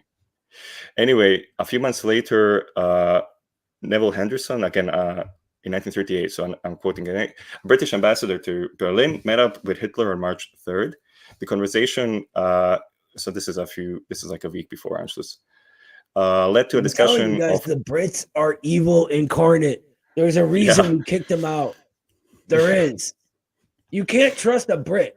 Like, think about it. Like, their weird accents, their stupid flat. I'm just kidding. Yeah. Like, it's. Yeah. Go ahead. Talk over me. I'm just stupid. It's fine. So here, something similar was the interesting thing that he says, Henderson. It was difficult to find in history two men, Chamberlain and Hitler, who not only wanted the same thing, but were moreover determined to achieve it at the same moment. So that's also like a crazy quote. And I mean, they had a king that steps down around then for they say sort of like he fell in love with this woman, but they don't mention that the woman was a straight up Nazi, and the guy who was going to be king, I forget which guy it was because they all look the same to me. He was a Nazi. They were like half the British government were super in bed with the Nazis. They were doing business with the Nazis. They were ideologically aligned with the Nazis. It's I don't know. It's crazy to me. So let's get to I'm fast forwarding now. Cool. So in May there was a crisis. Basically, the Czechs thought that the Soviets or the Germans were mobilizing on the border, and the Czechs mobilized their army, and the Nazis backed down. They actually did back down as in Nazi Germany, but also the Nazis in Sudeten who were agitated by Nazi Germany, and it was more or less a simulated nationalist movement. By the way, in any case, Hitler is mad about this. Operation Green, so Fall Grün, I guess in German, was drafted, which was a plan to attack Czechoslovakia. They set the deadline for October 1st, and Poland was also at this time reading his. Hey, give me 1 second, Mac. Yeah. Don Pierce, stop whining in my chat, dude. This is a call-in show. If you have a problem, hold your horses, then call in and talk about your problem. No more whining in my chat. If you whine again, you're banned. Go ahead, Mac. Yeah. I apologize. Yeah. I think I'll wrap this up in about 10 minutes. So if you don't mind extending your show a bit so we can No, we're already going to extend it. Don't. Yeah. All right. Yeah, we got to take calls and all that. Like, it's a late night. We're testing a new segment. It's fine. Don't even brother. All right. So it's interesting that in context of all of this, kind of Chamberlain took the line of Nazi Germany that others via collective security were trying to encircle Germany, right? So at this time, even like Daladier, the French president at this time, actually I think it was the president, not the prime minister, and the historian writes, Hassan, I think. I'm not sure actually. It don't matter. Anyway, the quote is, the discussion with Chamberlain left Daladier decidedly unhappy, as the Chamberlain's notion that it was impossible to cooperate with the Soviet Union. So Hassan, a historian close to Kotkin that I mentioned earlier, writes, sentiment among those close to the levers of power in Britain was irredeemably hostile to Moscow and what it stood for. And then Maisky, who was the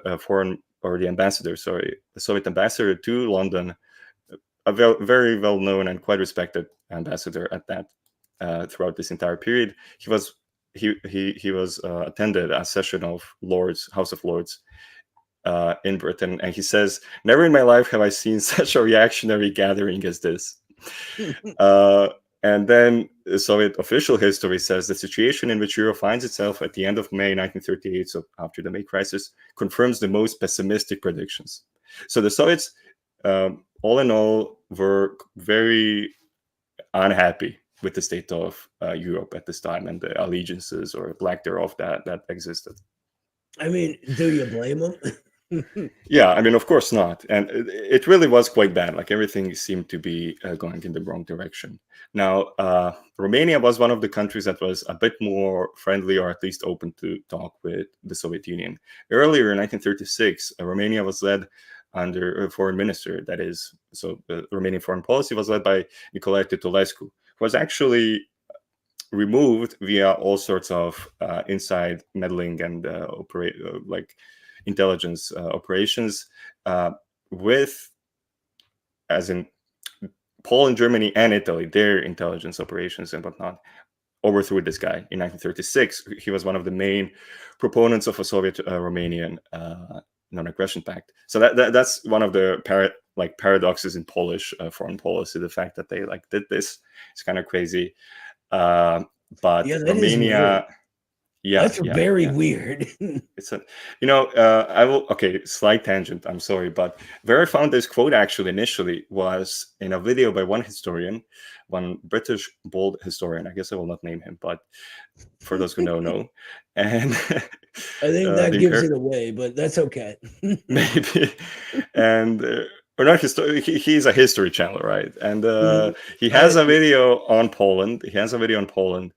And he uses on this period, but in context of what did Poland do in context of Molotov-Ribbentrop Pact or whatever. And he's in favor of Polish policy. And he's an anti-communist. And he uses this exact quote, exactly the same quote. I literally I've read a good part of the book that he cites in the meantime because it's a great book. I don't know why he cited it.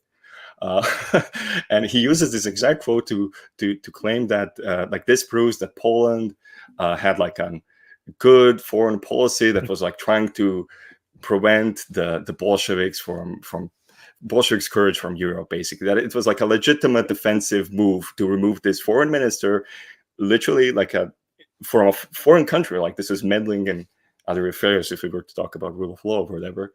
And he says this is proof of Polish I guess good faith that they only wanted to defend themselves. I was so flabbergasted. I will make a response to that video very soon. I have to. Good idea. But yeah, but that guy's a moron anyway. Let's be real. He's not a smart guy. Yeah. I have respect for his history and stuff. I think, but I don't know. There's a meme in his community stick to the tanks, because people don't like his politics. And I'm one of the people who tell him stick to the tanks, because some of the stuff that he does is admirable, and the sourcing that he does, but it's the other stuff.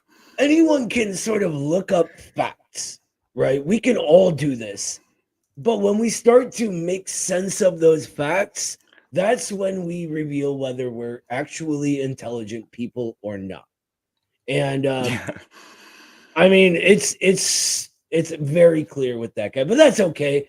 He can be a guy who talks about tanks, and everybody will like him. I don't know. Yeah. Anyway, all right.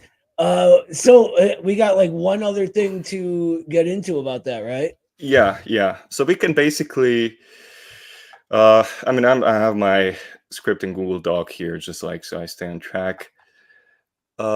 Script, the thread, and we can go down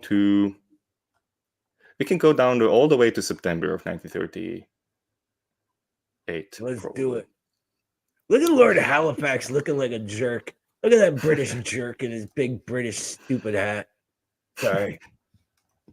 Yeah, he does look like that. Picture is kind of villainy vibes. Even you look at. Sorry. What kind of jerk carries an umbrella around like that? What a jerk. He looks like the Penguin, but skinny. Anyway, all right, where are we at here? 38. Yeah. So we come to the point where this crisis really heats up, right? And the French and the British start to like discussing like how do we prevent war or whatever.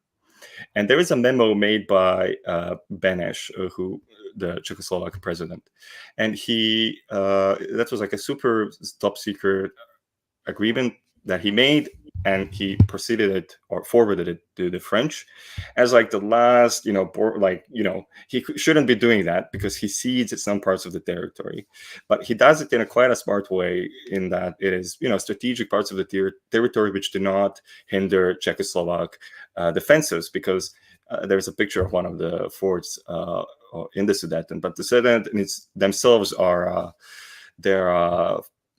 it's a mountain range, right? And they also had massive forts there, as inspired by the Maginot Line. So Beneš formed this agreement as to cede territories which would like go around or not encompass the borders themselves. Now, why is this important? Well, because the crux of the problem with appeasement, or British and French appeasement, and the agreement that they came up to in the end, which was that 50% of Germans must parts of territory in Czechoslovakia that have 50% or more of Germans or German speakers will be ceded to Germany. The problem with this is completely like indiscriminate, or in other words, well, first of all, this is exactly what Hitler demanded on the first conference that he had with Chamberlain. So Chamberlain, my God, whatever. The guy, he managed, when he spoke to Hitler earlier in 19... Yeah, the British guy. On September 13th or 15th, he was in Germany, and he talks with Hitler, and this is one of the main demands that Hitler puts out. So the British and the French agree with that, because they say, okay, the agreement that I just mentioned from Beneš got leaked. I mean, he gave it to Daladier, and Daladier gave it to Chamberlain. And Chamberlain was like, oh, you see, even the Czechs see that, they need to be destroyed. But obviously the difference is, as I was going to say, is that the agreement that French and British, I mean, might as well Germans also agreed to, completely remove any possibility that Czechoslovakia could defend its territory. And when you have a power like Germany bordering you, and not just bordering you, but being the power that will consume the territories that we are talking about, it is completely obvious that that removes your sovereignty. Because what can you do at that point if you don't have anything to defend yourself? Moreover, Germany and France, Britain and France. I keep saying Germany, but again, it might as well be Germany. But Britain and France, they. I mean, Chamberlain. It's like, as long as you attack them and we get a little gold, we're cool. So like, it may as well be. You're right. And they have this very interesting kind of ridiculous paradox that they put themselves in, because they say, okay, now after Czechoslovakia agrees to these terms that we lay out, it was an ultimatum basically by supposed Czech allies to them that they need to cede their sovereignty to a hostile power. And they say, okay, now when you do that, we will guarantee you, right? We will guarantee your independence. But obviously the paradox here is, at that point, they would be guaranteeing a rump state. They would be guaranteeing a country that has no possibility of military protection or whatever. So they're putting themselves actively in a significantly worse position. And it was clear to the Czechs, because of that fact, that their guarantee is just a letter on the paper. It has no real, anything. No it has value no real to worth, it whatsoever. No value. Yeah, absolutely. Here, a historian often noted is the irony that the Anglo-French were ready, although only rhetorically, as we shall see, to guarantee an indefensible form of a state whose defensible form they were abandoning. So that's Ragsdale, who has a book from 2004 on Munich. That's one of the better works on the topic. Anyway, here there are some immediate comments on the ultimatum and whatnot. The Czechs submitted on the 21st of September. Beneš himself, he was doing some diplomatic maneuvering, but we cannot get into the nuance of this at this moment. September 21st is when this Red Army mobilizes, and it began with and mobilized with 100 divisions, right, which is a lot. I think 3 tank corps, 65 infantry, 14 cavalry, etc., and thousands of planes and whatnot. Now, there were some doubts about Soviet military performance because of the the Great Purge or the Red Army officers and whatnot. That's a different topic. However, that did exist. But as we'll see here, like the Germans were actively, or not actively, but they were afraid by Soviet deterrence, is what I mean to say. It's not like something that they just observed. They were legitimately took into consideration the fact that the Soviet Union did mobilize. Obviously, there's a discussion. I read a ton of like journals on this, right? That there were just like it was a whole book of journal entries of the Nazis being overwhelmed and surprised by the ferocity of the Red Army and how well armed and how well prepared they were and how well trained they were. Like all of the like pre-pundit type of people back in the day, right? They were all saying, like, for real, that Germany was just going to roll everybody and easily win this war. Like it wasn't going to be a contest. And so when the Soviets started like just beating the crap out of them, they were terrified. I just wanted to add that real quick. It's crazy. They were like, "Oh, these rubes ain't gonna be it. We're fancy Berlin people, right? Like we know civilized warfare. These backwater rubes won't stand a chance." And no, those backwater rubes, like rednecks represent kind of thing. Just they knew how to fight. Yeah. And it's not just that, but also in general, like the kind of psychology of Chamberlain was that Germans and the Nazis and whatnot, Hitler was a reasonable man, a civilized, German, Aryan or whatever. This is like a very persistent line in his reasoning. Yeah. Yeah, I mean, this line of reasonable man in Germany is quite interesting in any case. That Halifax and Chamberlain and other appeasers had. An interesting thing to know, Churchill, Churchill was one of the anti-appeasers at this time. I mean, Churchill was always kind of like a realist. I feel like it's reasonable that he would understand the situation, as were a few other people. Eden also became an anti-appeaser after he was sacked, and but really, in the main, and most importantly, the British elite, the vast majority of it, as well as the monarchy, was extremely pro-German.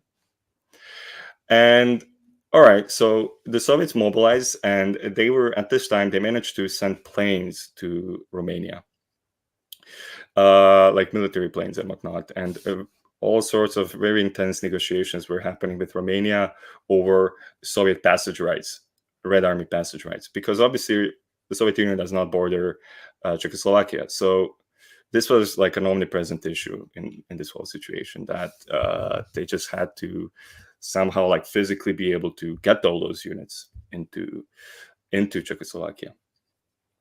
Now, we really like. Here's the thing: like, I love all the details, but we don't have time for them anymore, brother. Let's like keep it. At this is the last 5 days. This is the last 5 days. And cool. I just want to say that the Soviets at this time, I mean, they were talking to the French and the British and everything, so they mobilized the army and whatnot. Now, Chamberlain comes to Germany again on September 23rd to present Hitler the terms that they just enforced on Czechoslovakia. And Hitler tells him, "Es tut mir leid, aber das geht nicht mehr," which means, "I'm sorry, but this is no longer acceptable." and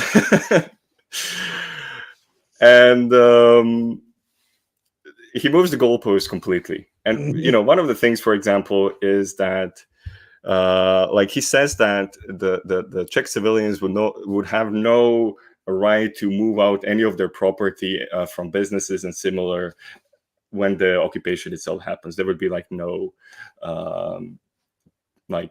buffer time, no refugee corridor, nothing like that. Yeah, or anything like that. And this, I will just connect it back to what we were talking about, because this was explicitly a policy, again, of sacking civilian businesses, small businesses, and everything else for the economy. It's very interesting. pillaging. It was formalized here. Yeah, like this pillaging was formalized and accepted by Chamberlain, as we will see in a moment. Now, it's very funny, I guess, here that all the appeasers were even shocked by this. Cadogan, the guy who I noted earlier, who said that our only enemies in the 20s were the Soviets, he says it's awful on the memorandum, Gosberg memorandum, as it is called.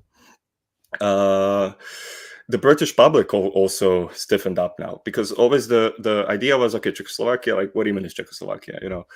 That's like some country over there in Europe, you're in Britain. But even the British public by this time was kind of conscious of the fact that this is getting ridiculous, and they were in favor of stiffening their position on Nazi Germany. Even Halifax became a bit more concerned. Like, Halifax was kind of on the border at this time, on the edge, I should say, on appeasement or not. What I France, think is interesting is that we call it appeasement. Basically, like, he's a known belligerent party, and do we, give him a little bit to hopefully he won't attack us, or do we stand our ground? Just an interesting choice of language. That's all. Yeah. And this is the last few days, right? So Chamberlain says here, even Chamberlain says, okay, I can sort this out because I understand Hitler. This is what he says explicitly, actually. I have met Hitler and I believe him, says Chamberlain, and argued with some of the opposition in the cabinet. Or not the cabinet, but the House of Commons. One of them being Clement Attlee or whatever. He'll become the Labour Prime Minister later. In any case, Chamberlain goes to Berlin again.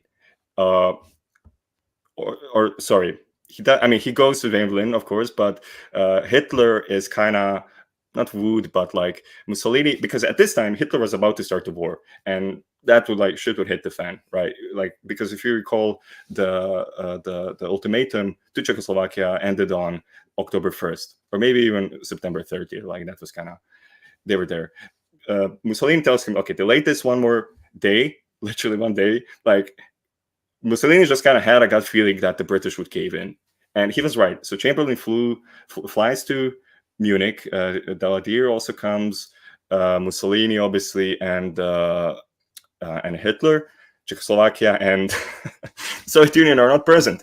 Why is the Soviet Union? Well, as I said, Soviet Union had a mutual assistance pact with Czechoslovakia, so that's like, they had some legal obligation to be there, but they were not.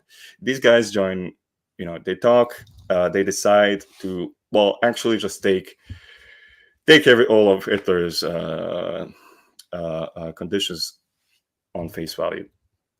Now, it's interesting, Daladier, when he returned to Paris after this, he says, I could read the German bit that Hitler said, but I cannot read French. But he says, the fools, if only they knew. Like, Daladier is known for, like, not really liking what he did. But, one of the things that's repeated in the literature is, like, French policy is decided in London. And that was very much the case in this whole period. Why was that? It's kind of a shame that obviously Daladier did not like, but whatever, autumn. And, Chamberlain, he's deluded. He thinks that they have a grip on Hitler now. They will, appeasement is doing fine. And the Poles occupied Teschen. The Soviet-Polish non-aggression pact is nullified at that point, because one of the conditions, I believe the second article of the treaty, says that they cannot attack another country. Now, that agreement, non-aggression pact, is actually reinstated by the Soviets later as a gesture of good faith when it came to the last attempt to create collective security before World War II in 1939. But in any case, Czechoslovakia is pillaged. They agree on it. Beneš sends one desperate telegraph asking the Soviets basically if they would attack or if they would join Czechoslovakia unilaterally. So just go through Poland and Romania without anyone else, not even like doing any formalities or whatnot. This was impossible. Some people bring it up, why didn't the Soviets go in alone? I think that's a ridiculous proposition in any case. But Well, I mean, so we're ready, and they were mobilized, but they they couldn't do were it. ready, Like, and they were asking everybody, England, yeah, France, and the U.S. like, hey, if you just attack Hitler with us now, we can take care of the problem, and it won't get worse. But this meeting that Mac just described had just happened, so everybody's like, no, we got Hitler. It's cool. All of this, how much had he increased their wartime production by then? Like 10 yeah, a times or lot, something obviously. crazy. And Like, they got Skoda subsequently, which was a major tank producer, arms producer. Czechoslovakia was a very well armed military. right.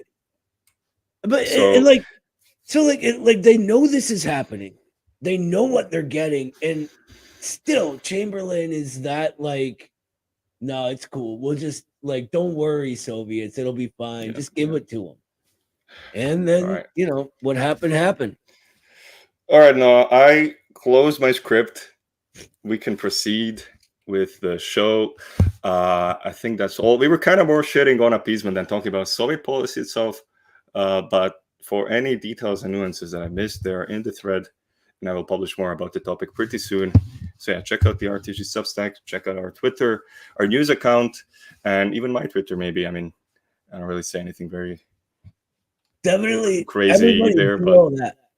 Do all that right now. They have fantastic threads, and well, I think it's just like we talk about the Soviet Union often, and like, let's be real, shitting on appeasement and the British is fun.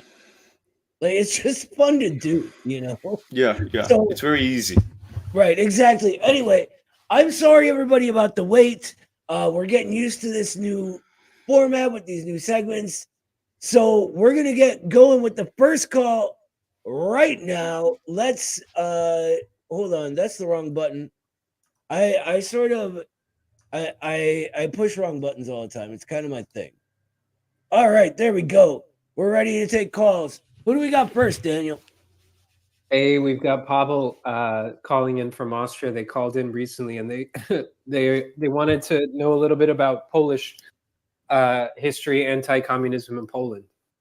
All right. Yeah. What's up, Pavel? Good to hear you again, brother. Hi, good to hear you. I did not feel so well last week to join your call, but I have seen your new fetish about having claymores for carpenting. Yeah, well, Yeah. sometimes you need to sword shit, right? Yeah, Sometimes Yes, we are- things just need to be sorted. That's all. yes, exactly. There are quite a few politicians in Europe and the US which I Hey, would love to see no. sorted. We do not advocate any violence against people at any time whatsoever. We're talking about what do the kids say in video let's games, right? go to the topics. Yeah. What's your just- question? I think this will be a good one for you, Mac. Basically, the funny thing is, as I have alluded in some chat, I have Polish roots. I grew up in Germany, and I basically am currently living in Austria. And basically, me speaking with my parents about, let's say, how fucked up the system is, where they recognized all symptoms correctly, and trying to move towards, let's say, Marxism, or trying to argument why it would be good, let's say, to maybe interact with Russia on a positive note or interact with China on a positive note.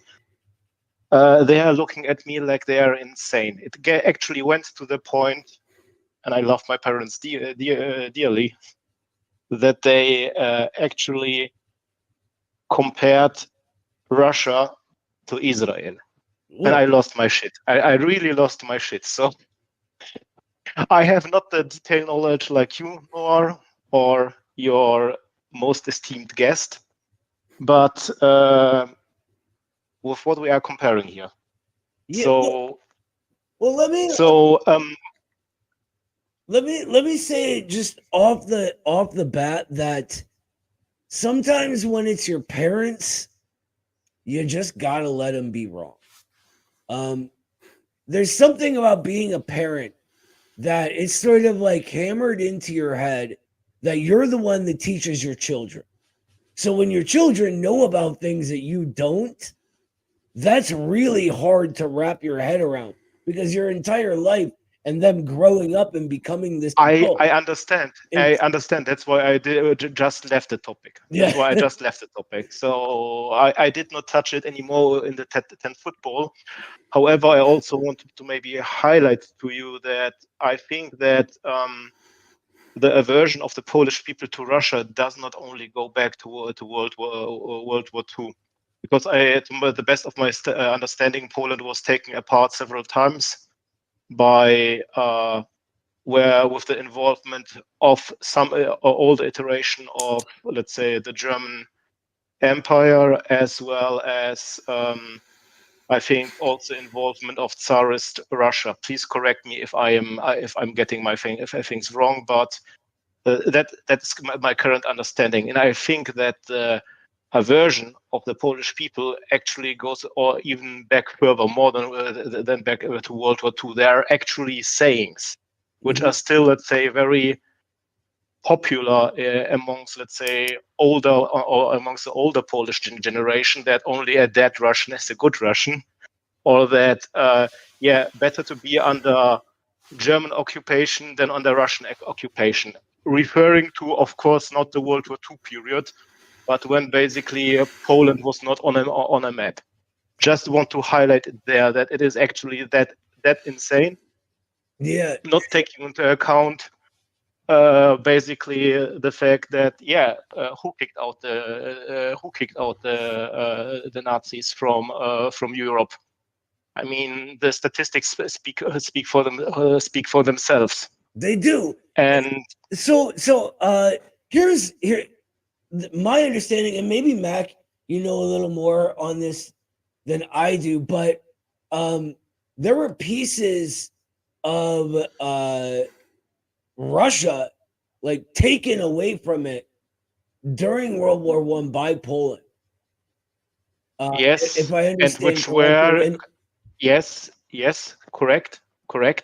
But I think they also belonged in the history of 300 years. They did belong they did belong to the former iteration of the Polish kingdom. Right. Well, this is what I'm talking about. So what I was going to say is that this has been sort of disputed territory. Yes, it was disputed territory. Absolutely.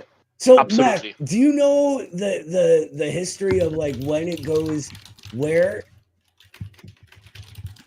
Well, you know, in the Polish-Soviet War in the 1920s, early 1920s, just as the revolution was happening, or Poland came out victorious, we can say. They occupied eastern, well, I guess it depends from which side you look at it, but, you know, what we would say sorry, I just realized I'm talking on Discord now. Yeah, I got you. They occupied eastern. Yeah, they occupied Ukraine and eastern Ukraine and eastern Poland, or not Poland, but Belarus. And you know, some quite actually harsh policies happened on those minorities there. You know, Poland never really had. Okay, the claim for those territories is the Commonwealth, the Polish-Lithuanian Commonwealth. To me, that is quite ridiculous. That's like a late medieval, almost not quite late medieval, but like 17th, 16th century. I think 17th, 16th century, something creation. Something like this. Yes.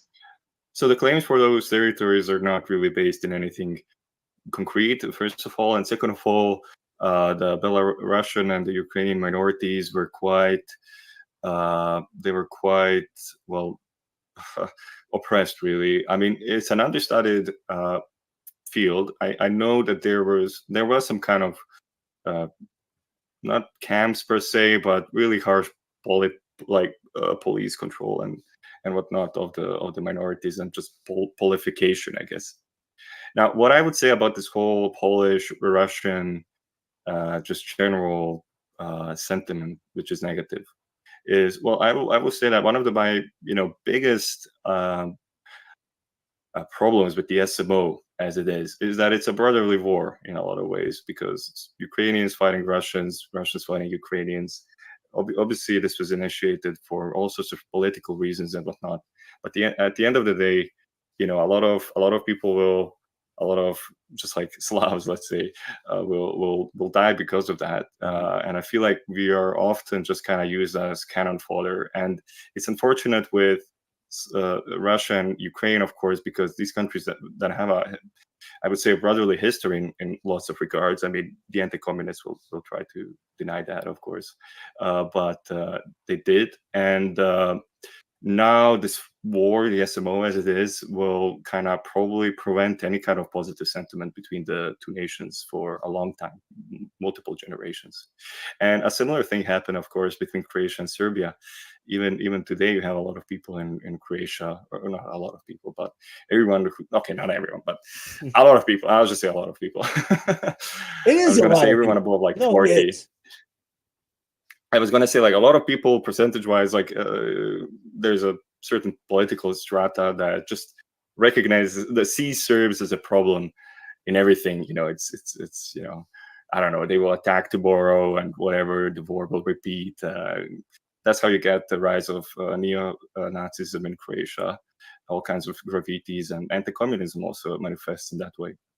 Out of this primitive nationalism, really primitive nationalism, again, Serbs and Croatians, in a lot of ways, as Russians and Ukrainians, to a lesser extent, admittedly, Russians and Poles, but all of our Slavs are quite similar. Our mentality is very similar. I mean, maybe you heard about Međuslavensky, which is a language that all of us can 95% understand, even though I cannot understand Polish. The roots of our language are so similar, and same goes for Russians, that we can all understand this one common language. In any case, it's really, really, really sad to me that this primitive nationalism exists as it does between the nations over wars that happened 100 years ago, or as far as like the Polish-Lithuanian Commonwealth, like even 300-400 years ago. I cannot give you like a good answer to how to approach this. I just think that we should focus a lot on all the projects of unity that existed among the Slavic peoples. Can you give me good literature in regards to the history of Poland, with Russia, which is not written from a bourgeois Western bullshit perspective? I cannot really. I could give it to you on Yugoslavia and the Yugoslav countries, South Slavic countries. I have a decent idea about the history of Poland and Russia. But I will say two things. So first of all historians that I cited in my thread that we were talking about for 2 hours are bourgeois historians, right? So I don't think that's necessarily to the detriment. It's very important just to recognize through the historiography, well, first of all, what are narratives and what are facts? And second of all, there is definitely levels to the bourgeois history. That you have terrible pop historians like Appleblom and Montefiore and some others, even Timothy Snyder and people like that. Snyder, yeah. Snyder is a big one. But you can find good bourgeois historians. I would urge you, if you speak Polish, that speak Polish. Umiem po polsku rozmawiać, tak. Yes. Mac, Daniel's saying that you mentioned that there was a female historian on Poland. Does she have it earlier? Does she have anything on there? Well, there is a historian. So Radis, I think that's what he's talking about. Radis, she writes. She has a paper on the Eastern Pact. She writes on, I guess, Poland about that. But I'm not sure. Really? I think. No. She writes the Polish relation to the Eastern Pact. I mean, which is obviously negative. Right. I think that's the only Polish historian I can remember at this point. And Appleblom, who's a terrible historian, she's like very connected to Poland. Her husband is the Polish Minister of Defense, if I'm not mistaken. But she writes anti-communist propaganda, more or less. Yeah, Appleblom is one of the worst anti-communist propagandists around. Yeah. She's the new Conquest in many ways. Mm-hmm. She's the new Conquest, Robert Conquest, who's infamous MI6 agent, among other things. Those other things being a historian. He was actually he's writing these books like literally while working in the anti-communism department of MI6. Like, Jesus Christ, and people believe it. Yeah. Anyway, thank you so much for your call, brother. I would have a second question, but it Pavel, can be Sure, maybe well, wait for it's gotta next be week. quick because we're running. wait, Pavel, No, I it's will fine. just. I will just leave the second question. I'll have, however, a small request which Daniel asked me to maybe ask you, because I'm also making a fundraiser for a family in Gaza with my wife. Can I share the link with you in your Discord channel so you might share it in social media? Yes, absolutely.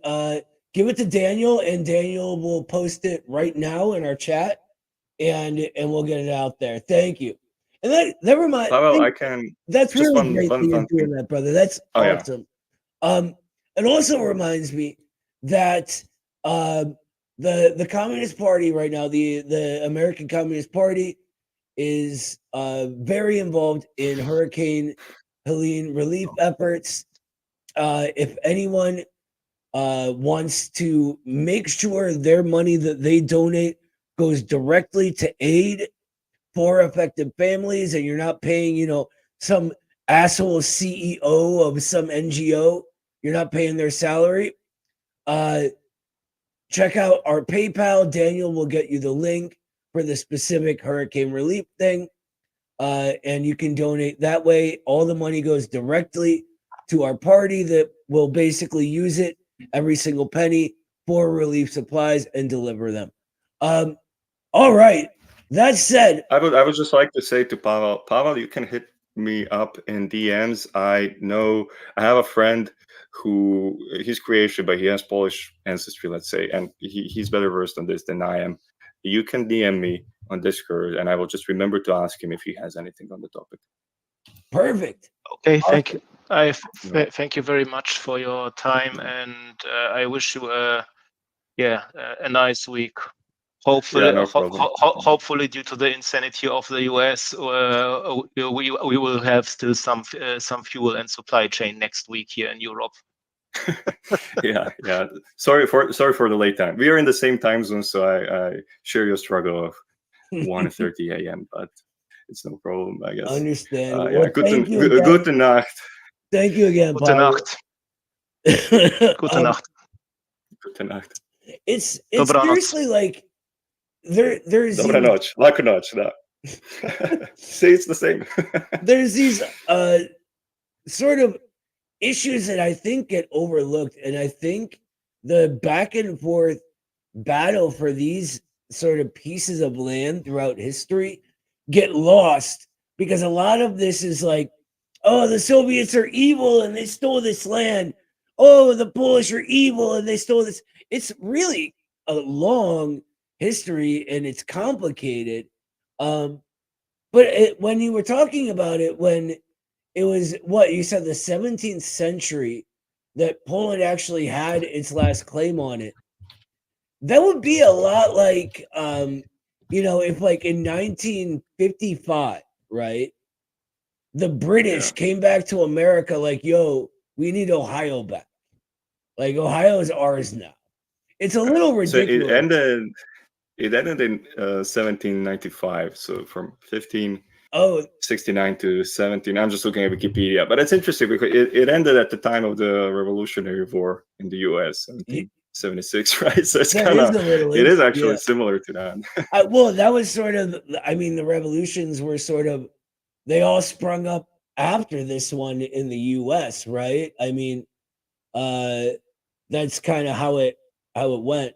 I don't remember. Hey, Pablo, I love you, brother, but we need to make room in the call for the next caller. Yeah. I'm not as good of a producer as Daniel. I don't know how to get you out of there. That's all. Yep. And Pablo's great, man. He's called a couple of times. He has really interesting perspectives. All right, I'm watching Daniel. I'm not sure if he can there he is. Who do we got next, brother? Hey, we've got Neurolithotep, one of our longtime pun distributors. Wonderful.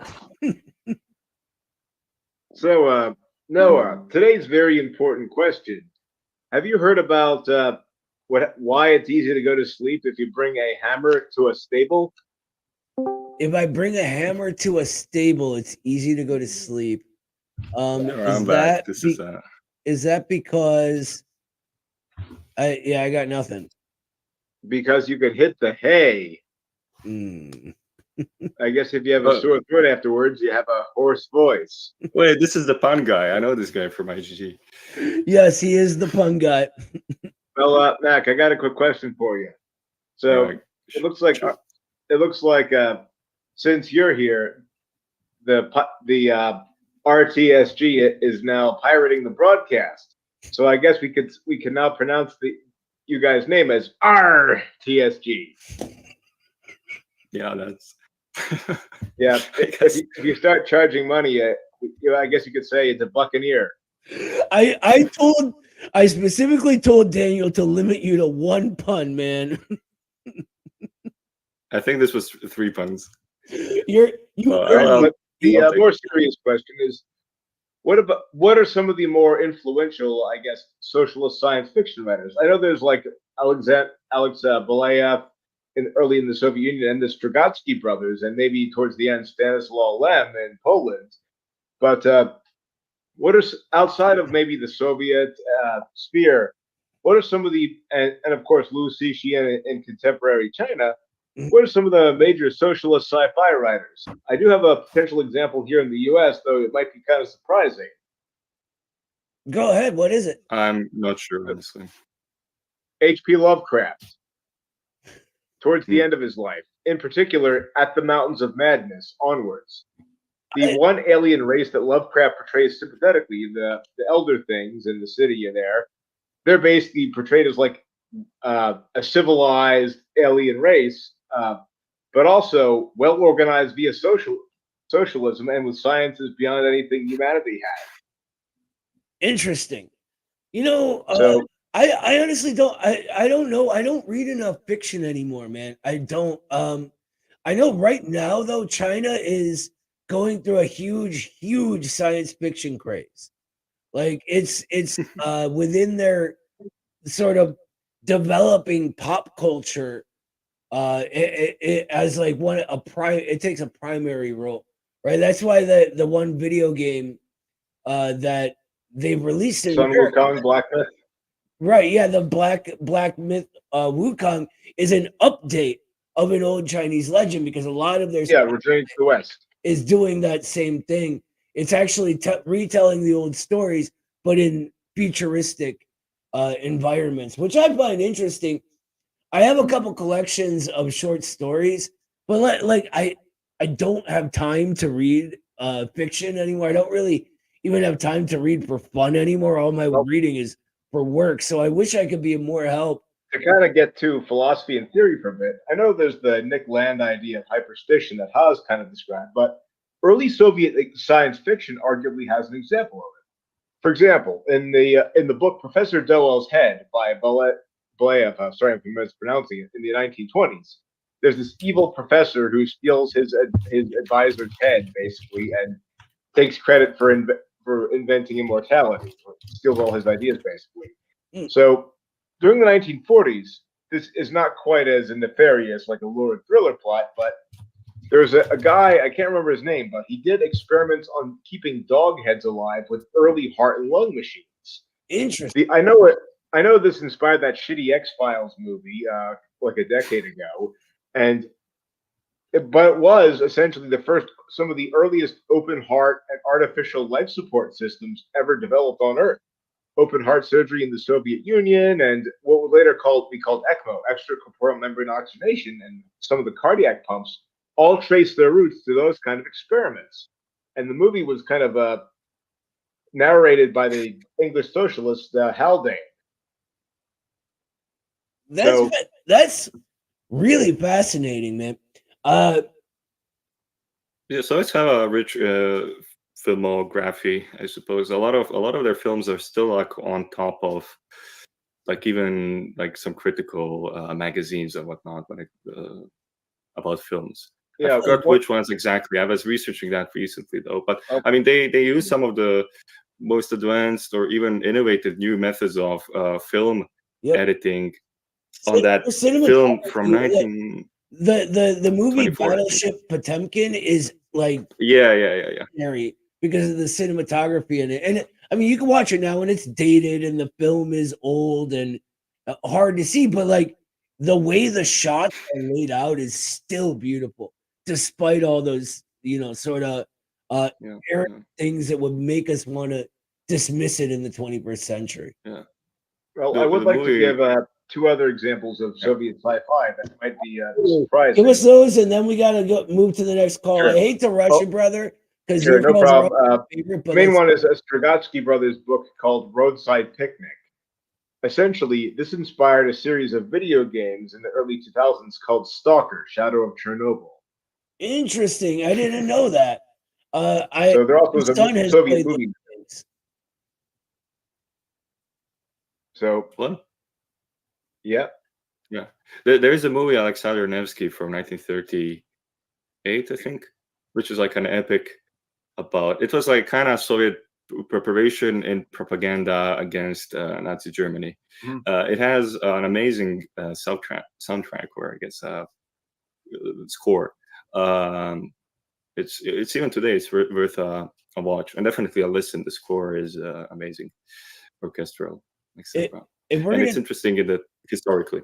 if we're gonna talk about like Soviet movies that are worth a watch, before we go, I want to mention my favorite Soviet movie, which is Moscow Does Not Allow Tears, from the mid '80s, I believe. It is that like the sarcasm that's very sort of deeply layered into the way the movie works is fantastic. So how about White Sun of the Desert? That's what Yuri Gagarin's favorite film was, and what every cosmonaut watches before they take off. that's one of those famous ones. It's famous for the innovative cinematography. Yeah, that one's great. Yeah, one of the Osterns, the Eastern Westerns. All right, thank you so much. Thank you. All right. Well, before you go, one more pun. Well, we're talking about cosmonauts. If they start a band, I'm sure they can really rock it. I love it. That guy's amazing. He's like my favorite caller. He had it immediately. He had Right? it immediately in the magazine.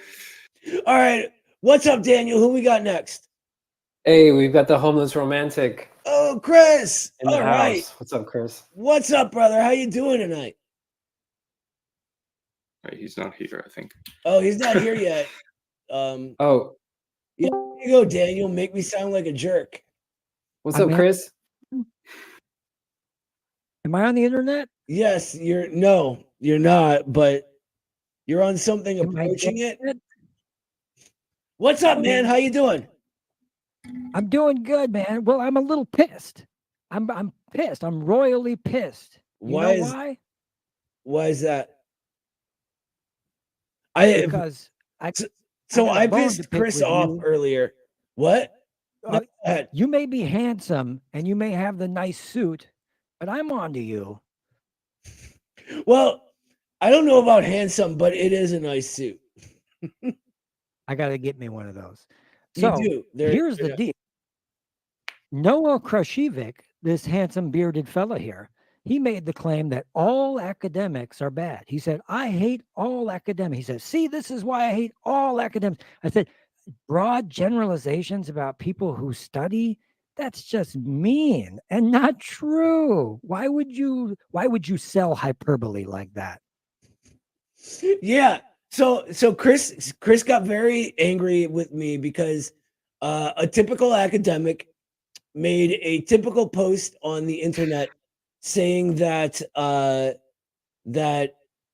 basically he was smarter than everyone, and this is why everybody needs to listen to his smarty pants, right? And of course, I don't respect academia at all, and so I mentioned this, right? And I go, you know what? This is why I hate academics. They always act like this, right? And so Chris and I kind of, what Chris actually did was figured that I meant everyone who gets an education. But when I speak of academia, Chris, I'm talking about a very specific institution and the people within that institution that reproduce the social relations of that institution.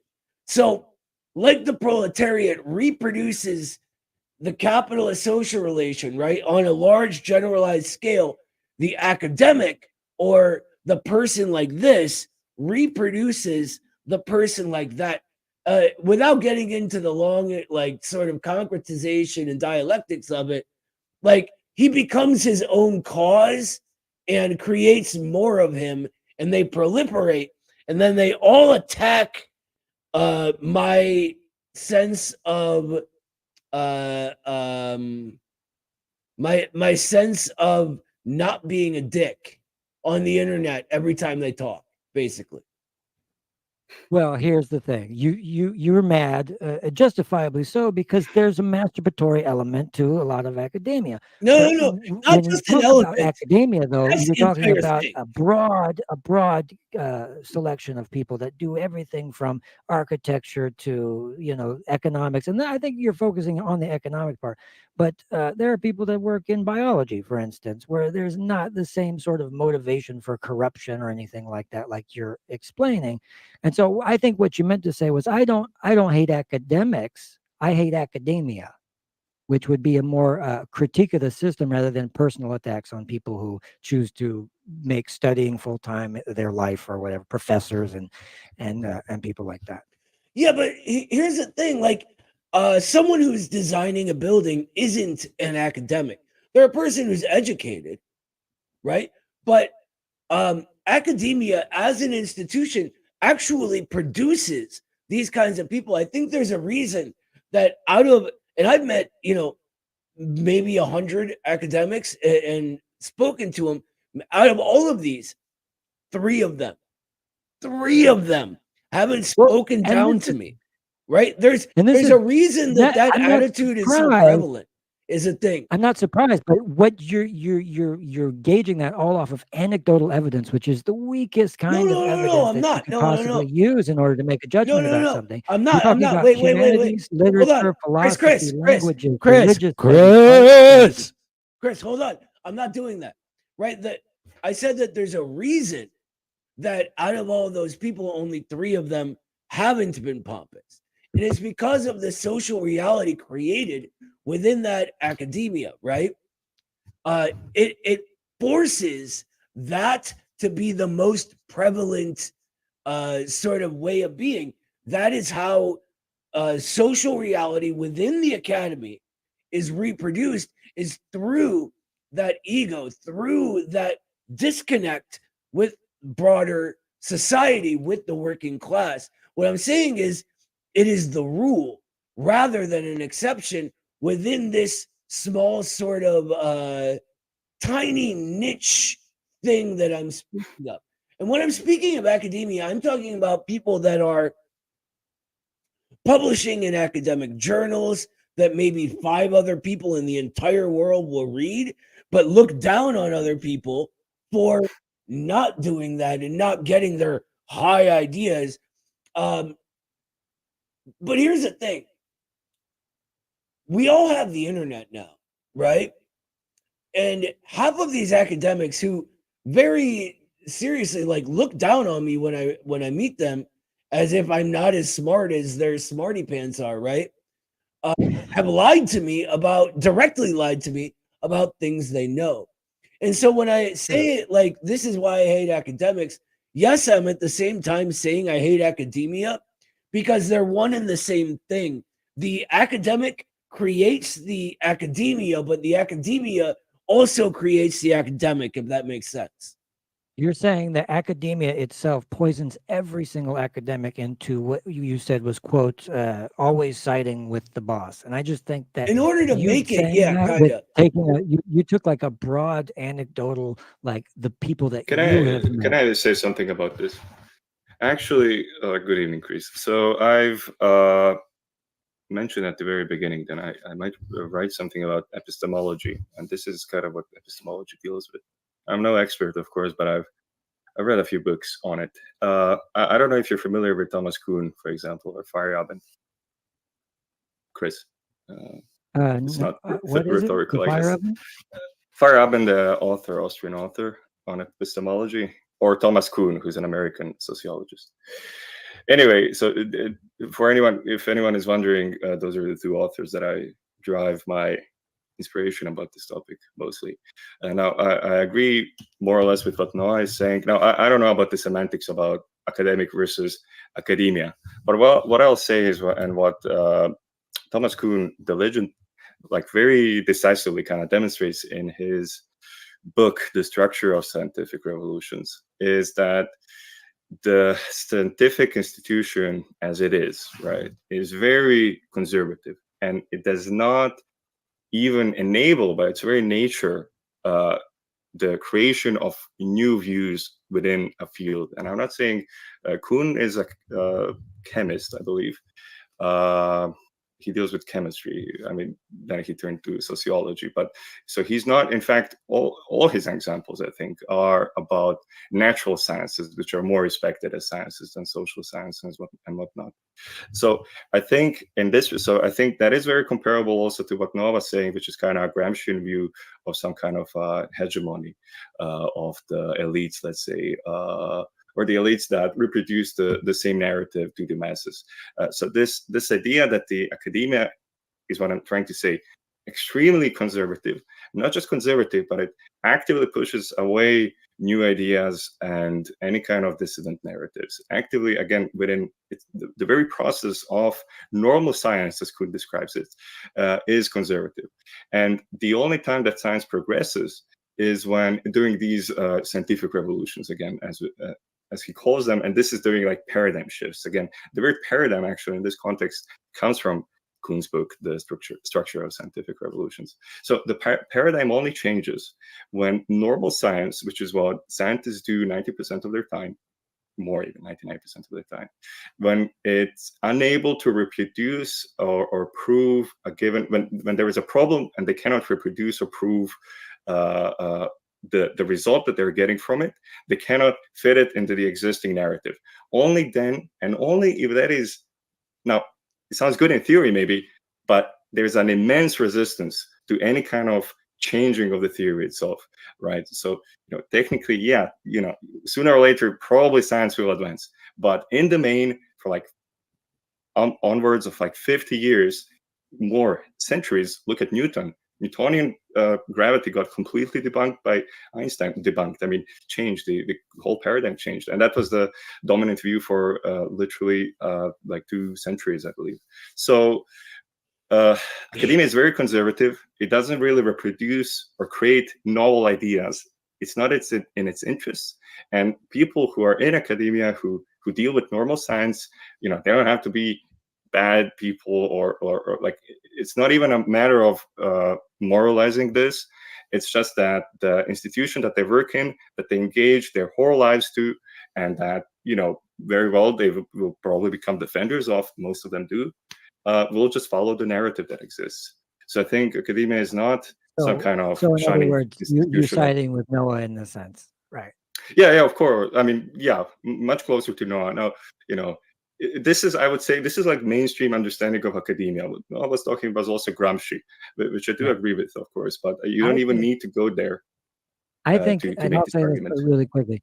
I think Marx would be against the statement, I hate academics or I hate academia. Marx believed that education, when properly structured, could raise class consciousness. Yeah, of course, when it's He properly also structured. emphasized the importance of workers gaining knowledge to understand to ultimately change their conditions.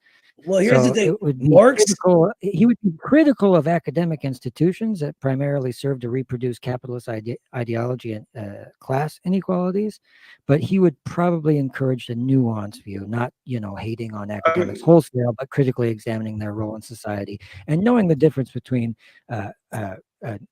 economic, academic, and somebody who's in biology. Okay. No, well, so Marx actually ripped on academics and the institution of academia of his time. Specifically, the reason that I do, not because of this general abstract academia thing, right? Because of the specific thing it is and how it holds things back. And in our era, just as in Marx's, that it's decaying, that it's churning out. Like look at what Mac was just talking about science. Look at what science gets funded. It's profitable science, right? Feyerabend goes into that more so than Thomas Kuhn. I would also say that Just so you know.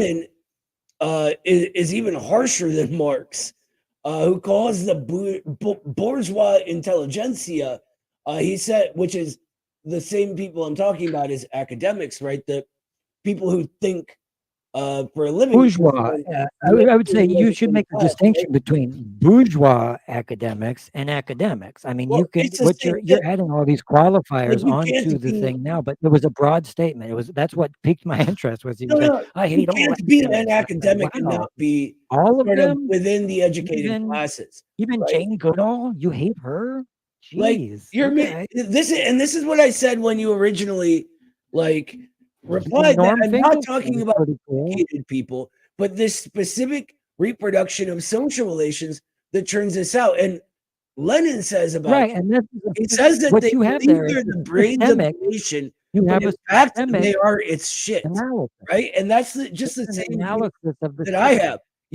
You're sort of expanding it to cover like everyone who's ever been educated, and that's just not what I'm Well, trying. no, You know what this sounds to me? It I'm sounds not a bit to me conflating the like when you two. I'm talk about the actually church. totally Hold clear on. on what academics, what you're Yeah. referring to. When you talk about, in arguments about Catholic Church, and then a lot of people say, I believe in something, but I don't believe in organized religion or whatnot. This sounds a bit to me like some priests can be good even if the Vatican Church is bad or whatnot. This is like there's always this like, okay, you have people who participate into something even if you agree that something in the main has a negative effect. But I think this is quite this sounds very semantical to me, because at the end of the day, academia is not like some Platonic thing that exists in metaphysical sense. It's made out of people, right? It's made out of people who, a lot of them, propagate the same thing that academia. Like the problem of academia exists because of the people in academia. Right? Of course, not of them, not all of them. That's what Again, I mentioned earlier. I'm trying to get to the fact when you make extremely Everyone. sweeping generalizations like all black people smell funny, that is not just morally That's not charitable. bad, but it's wrong. It's just not correct. But your That's all. generalization That's is wrong. Mine's correct. No, you are not correct by saying you hate all academics because they always side with the boss in every situation. I mean, they do. Even when they think they don't, they do. Right? Look at Jane Goodall. That's a perfect example. Right? She's a Malthusian thinker who, in general, sides with. Oh, I forgot about you guys don't believe in overpopulation. You actually you don't believe in science, so you're anti-intellectual and anti-academia. Malthusian thinking has been debunked.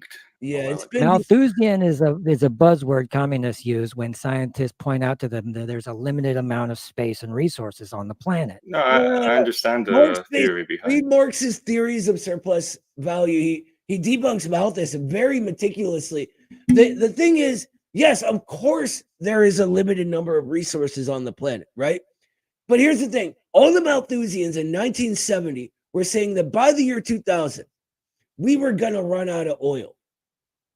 Now, why haven't we run out of oil? If the Malthusians were saying... Well, we've hit peak oil in the United States. It is because humans have an infinite amount of ways that we can interact with our resources. We can find different resources that work better. We can find more efficient ways of doing that.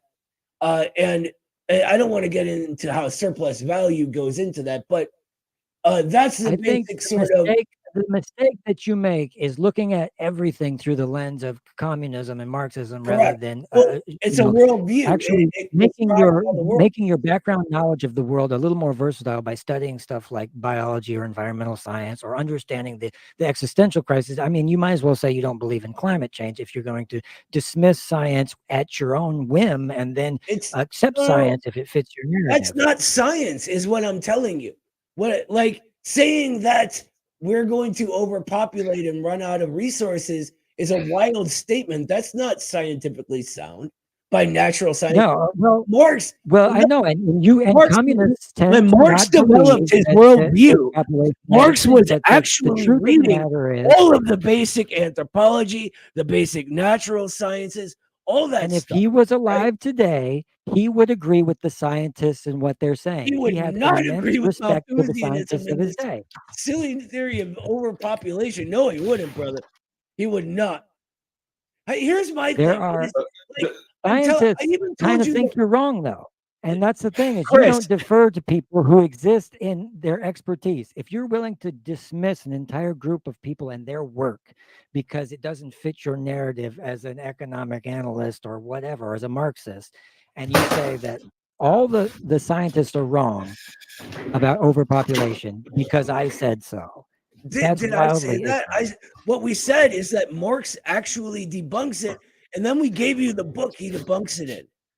When he was alive, there were 1.4 billion people on the planet. In 1800, there was 1 billion logic people, is and the by the time same. he died, there was 1.4 billion Okay, people. so why did we not run out of oil then?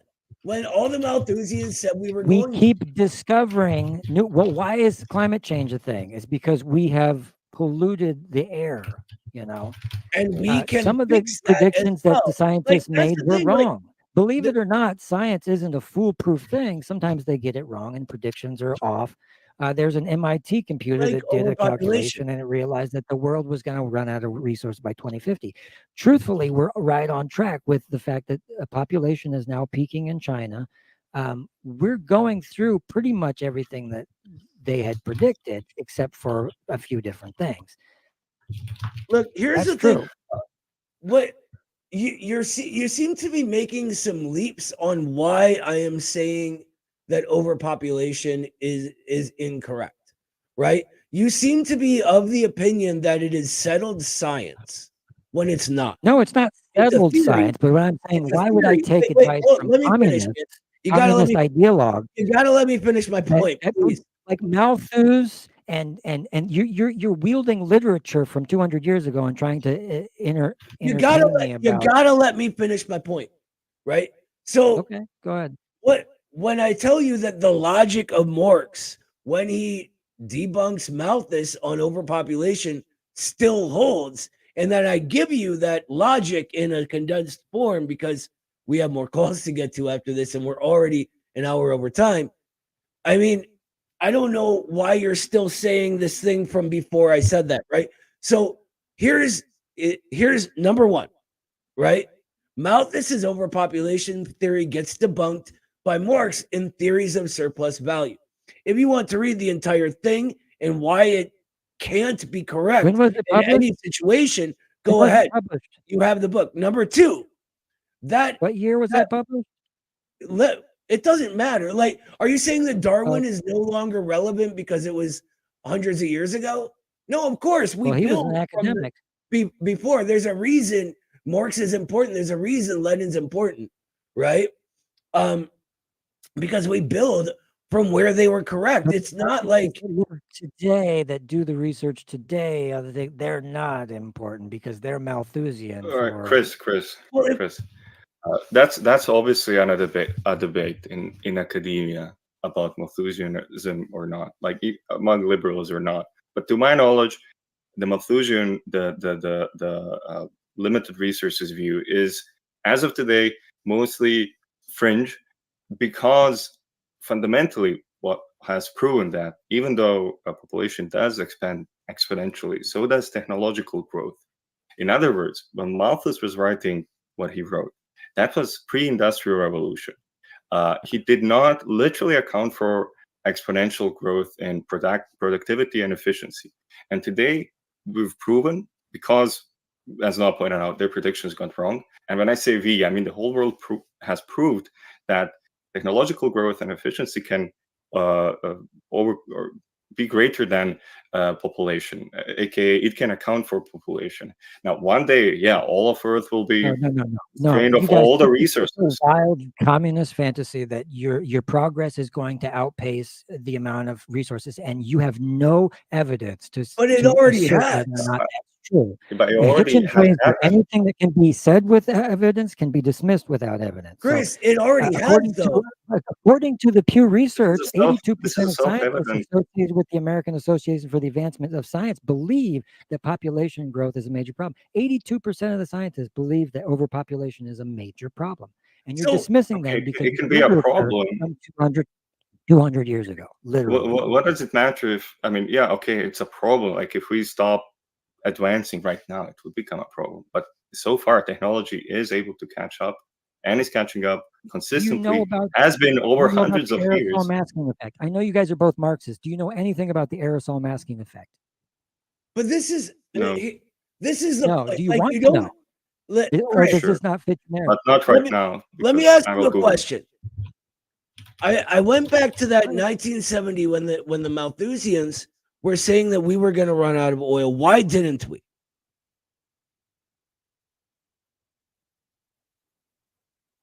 Why didn't we run out of What oil year? in 2000 when they said we were going to be out of oil by the year 2000? This is that same sort of limited resources argument, right? And I'm trying to show you that the logic has already been disproven by actual history. This is the extent of your logic, bro. Is that I hear fucking idiots say this all the time. They say, "Oh yeah, well they also said there was a hole in the ozone layer, and that never amounted to anything." Yeah, it's because we passed legislation that ended up patching up the hole in the ozone, but now there are other holes in the ozone opening up other places for other reasons. But the fact of the matter is, the proof scientifically was proven that the legislation that we passed actually helped. It was freon and polyfluorocarbons that were released into the air that ate a hole in the ozone layer.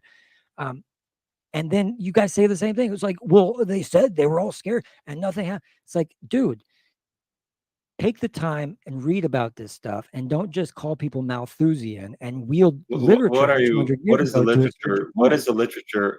What is the literature that you're referring to? Except the logical fallacy that you made earlier. Something from this year, something from today times. Yeah, I mean, tell me, what are you gathering your knowledge from? I'm gathering my knowledge from the academia. I need an author. I need an author. Okay, that's called what the fuck do you call that logical fallacy when you?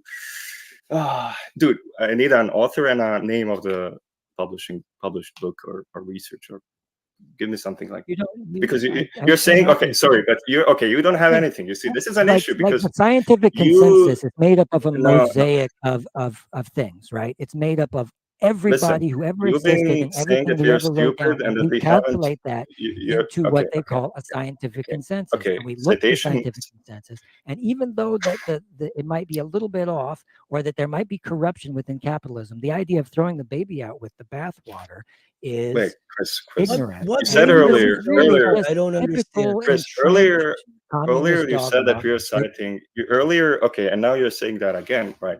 Okay, we have our dogma and you have your dogma. Now, what is the basis for your dogma? Let's call it. I don't brand. You haven't read anything on this, okay? Is that what you're saying? You haven't read anything on it? I'm politically. Did you read a book about this topic? I don't have any. Did you read a book? No. Did you read a book about this topic? I'm not the type of person that puts 135 IQ in my Twitter bio, because people that have 135 IQ don't do that. That's a joke to provoke exactly this response. But what I'm asking you, have you read anything about this topic? I mean, you haven't, because you would already. I've written articles extensively. I got an article right here. I can read you the whole thing. I wrote. But I need what he's asking for is a book you've read. And I have cited sources from people that do research. Now, if you don't believe in science and you can dismiss science at will when it doesn't suit your narrative, and adopt it when I will accept your narrative, but I need a starting point to read something. And I'm asking you, what book should I read? Read Silent Spring by Rachel Carson. That's the introductory book for anybody who wants to learn about the environmental degradation of humans simply existing and having aimless progress and inventing things and engineering things without any thought to how that'll affect the biodiversity or the health of human beings. Okay. Rachel mean, Carson, Silent Spring, Right. It's one of, 1956. I've heard the name. It's one of those 1956. like humans are the problem people. Yeah. That's look.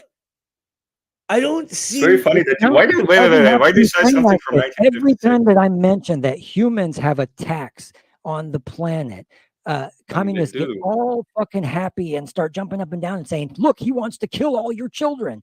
Could you Wait, be more hyperbolic when about did I something? say that? I said she's one of those humans are the problem people. Like that. That's what she's known for. No, it's not just you, Noah. It's not just you. It's communists all Yeah, in but I general, didn't except say for the that. really And you're smart talking to academic actual communists like communists here John rather than Bellamy like Foster. weirdo. Actually, is an Dude, eco-Marxist. Every he time I start adopts the talking, you start newest- interrupting me. It's crazy, Chris. Chill, brother. Chill. Look, here's the thing. When you make one of these statements like humans just by existing do X, Y, and Z, when you get to something concrete and real, you're telling me how humans, yes, look at the Industrial Revolution and all the pollution it caused. But when you get to something concrete, you're showing me how we're also solving problems. It's not one or the other, it's both. And that's yeah, but you're coming at it from a perspective. Jesus of Christ, let me finish one thing, man. One thing, please. We're so over time. And now I don't even remember where I was. Okay. Well, so it's always coming at both. it from a That human is the perspective. Marxist position, right? That yes, problems are created, but they're also Don't care solved. about Like any when other you talked creature. about, Here's the thing: you mentioned Darwin, right? dude, You mentioned I'm gonna Darwin. have to mute you, and you're a friend. Please let me finish talking once, man. Just once. Please, can I? Okay. Go ahead. So you yourself mentioned a hole in the ozone layer. But what did you mention right after that?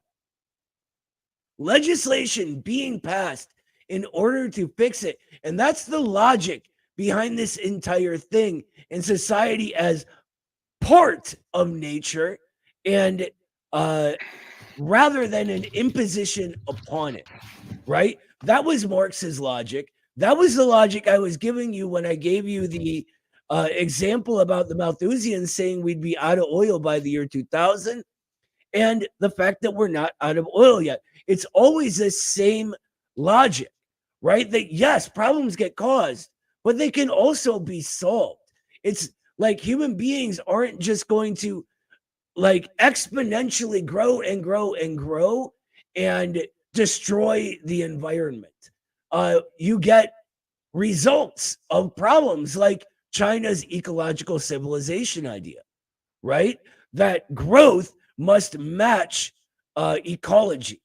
Like these things come up specifically because problems are created, right? We're not all stupid running around as if like we just don't notice what's happening. Go ahead now. I'm done. I'm sorry. Okay. All right. Like Darwin said, you mentioned Darwin. He said survival of the fittest. Everybody likes to talk about it. Libertarians love that. They say, "Oh, survival of the fittest. I win." Everybody. The truth of the matter is, Darwin also said that we are all interconnected, symbiotic net of organisms living together in what they call a biodiversity kind of net. Everything that happens to all of us, we're all in this ship together. We're all Earthlings on planet ship Earth. So it really is important that we don't assume that we're going to invent our way out of the mess that we constantly are making. And I don't think it's Malthusian to point out that scientists have said that the world can hold somewhere between 9 billion and 16 billion tops.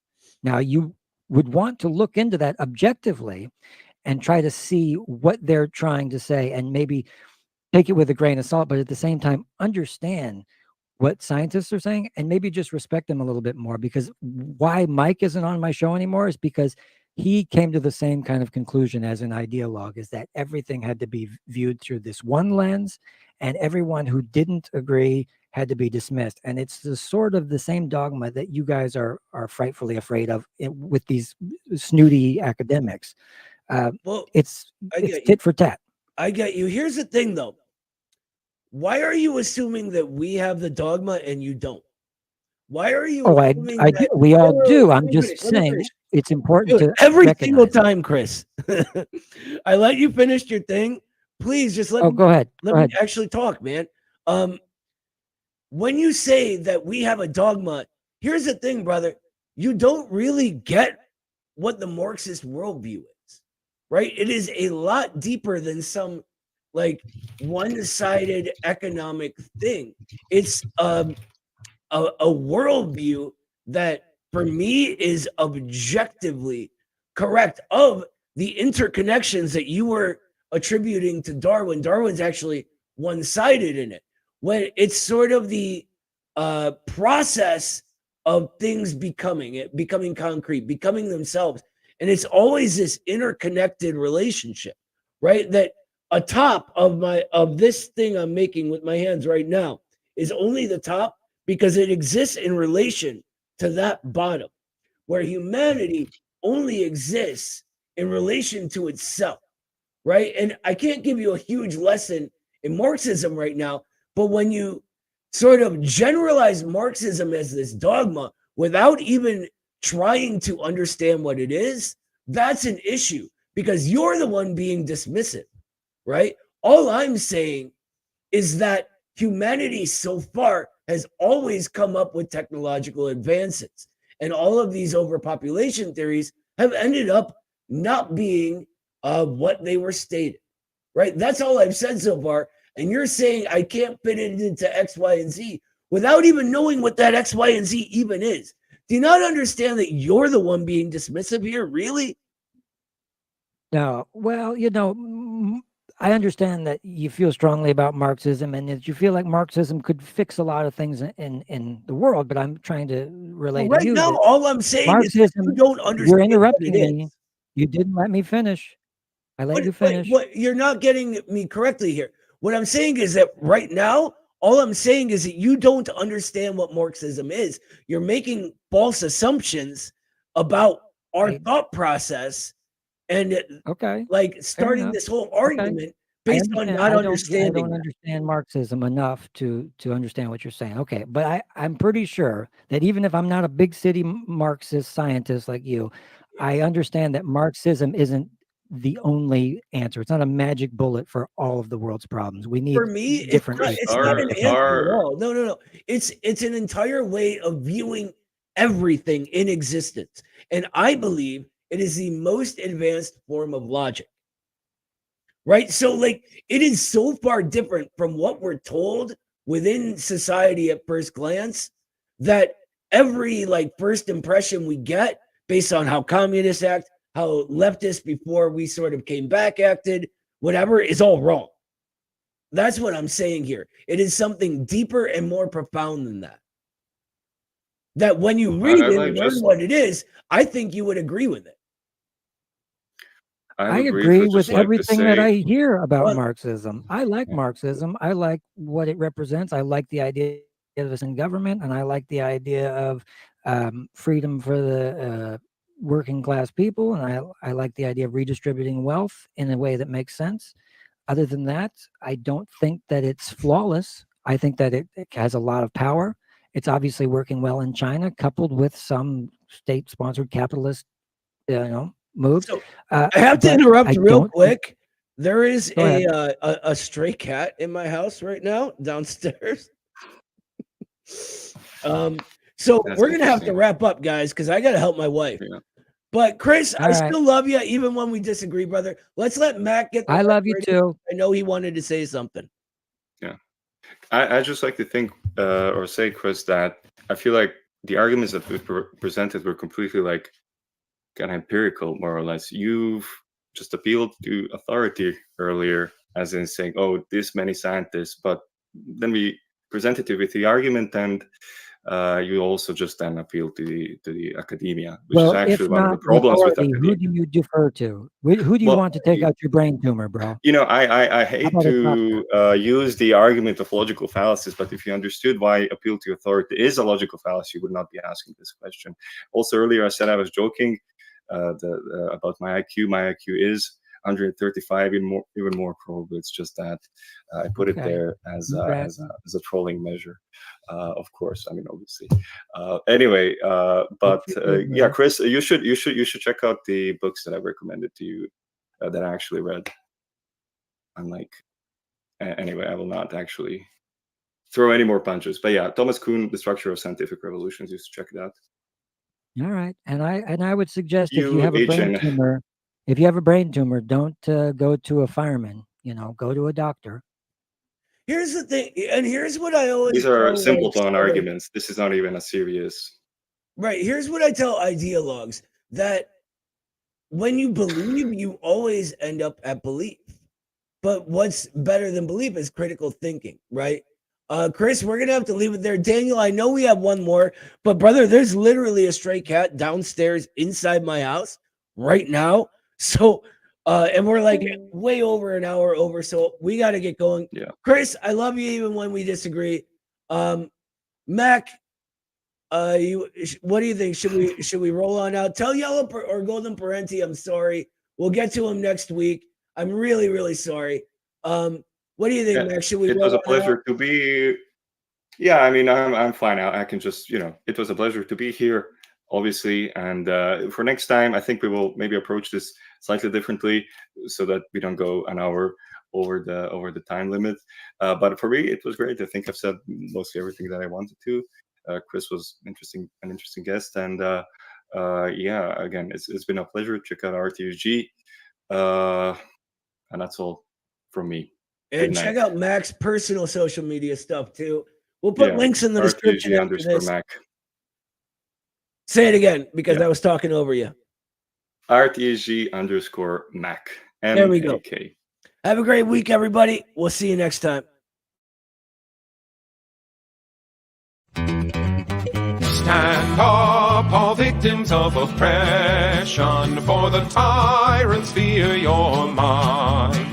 Don't cling so hard to your possessions, for you have nothing if you have no right.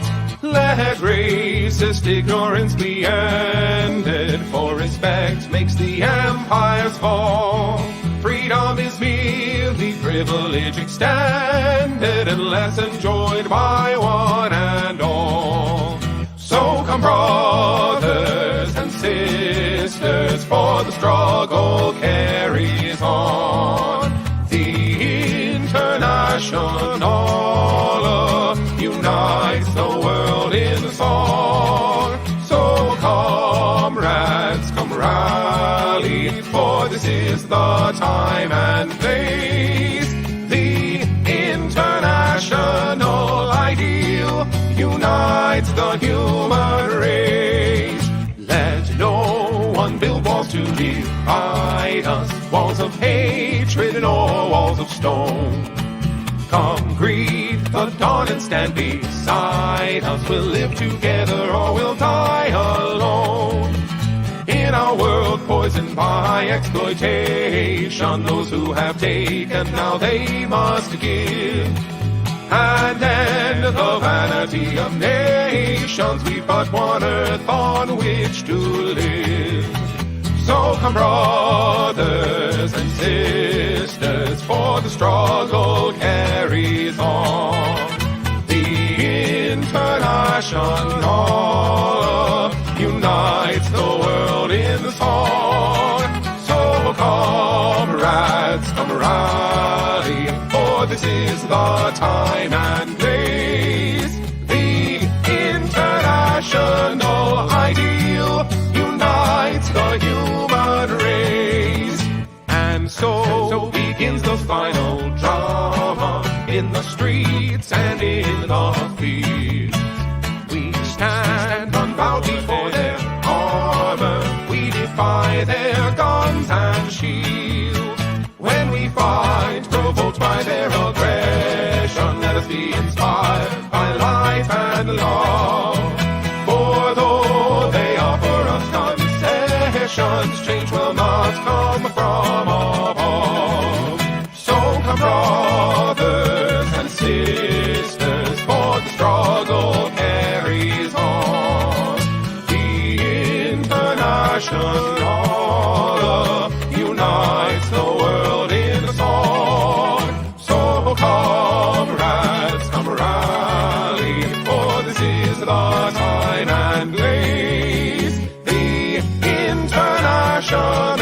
ideal unites the human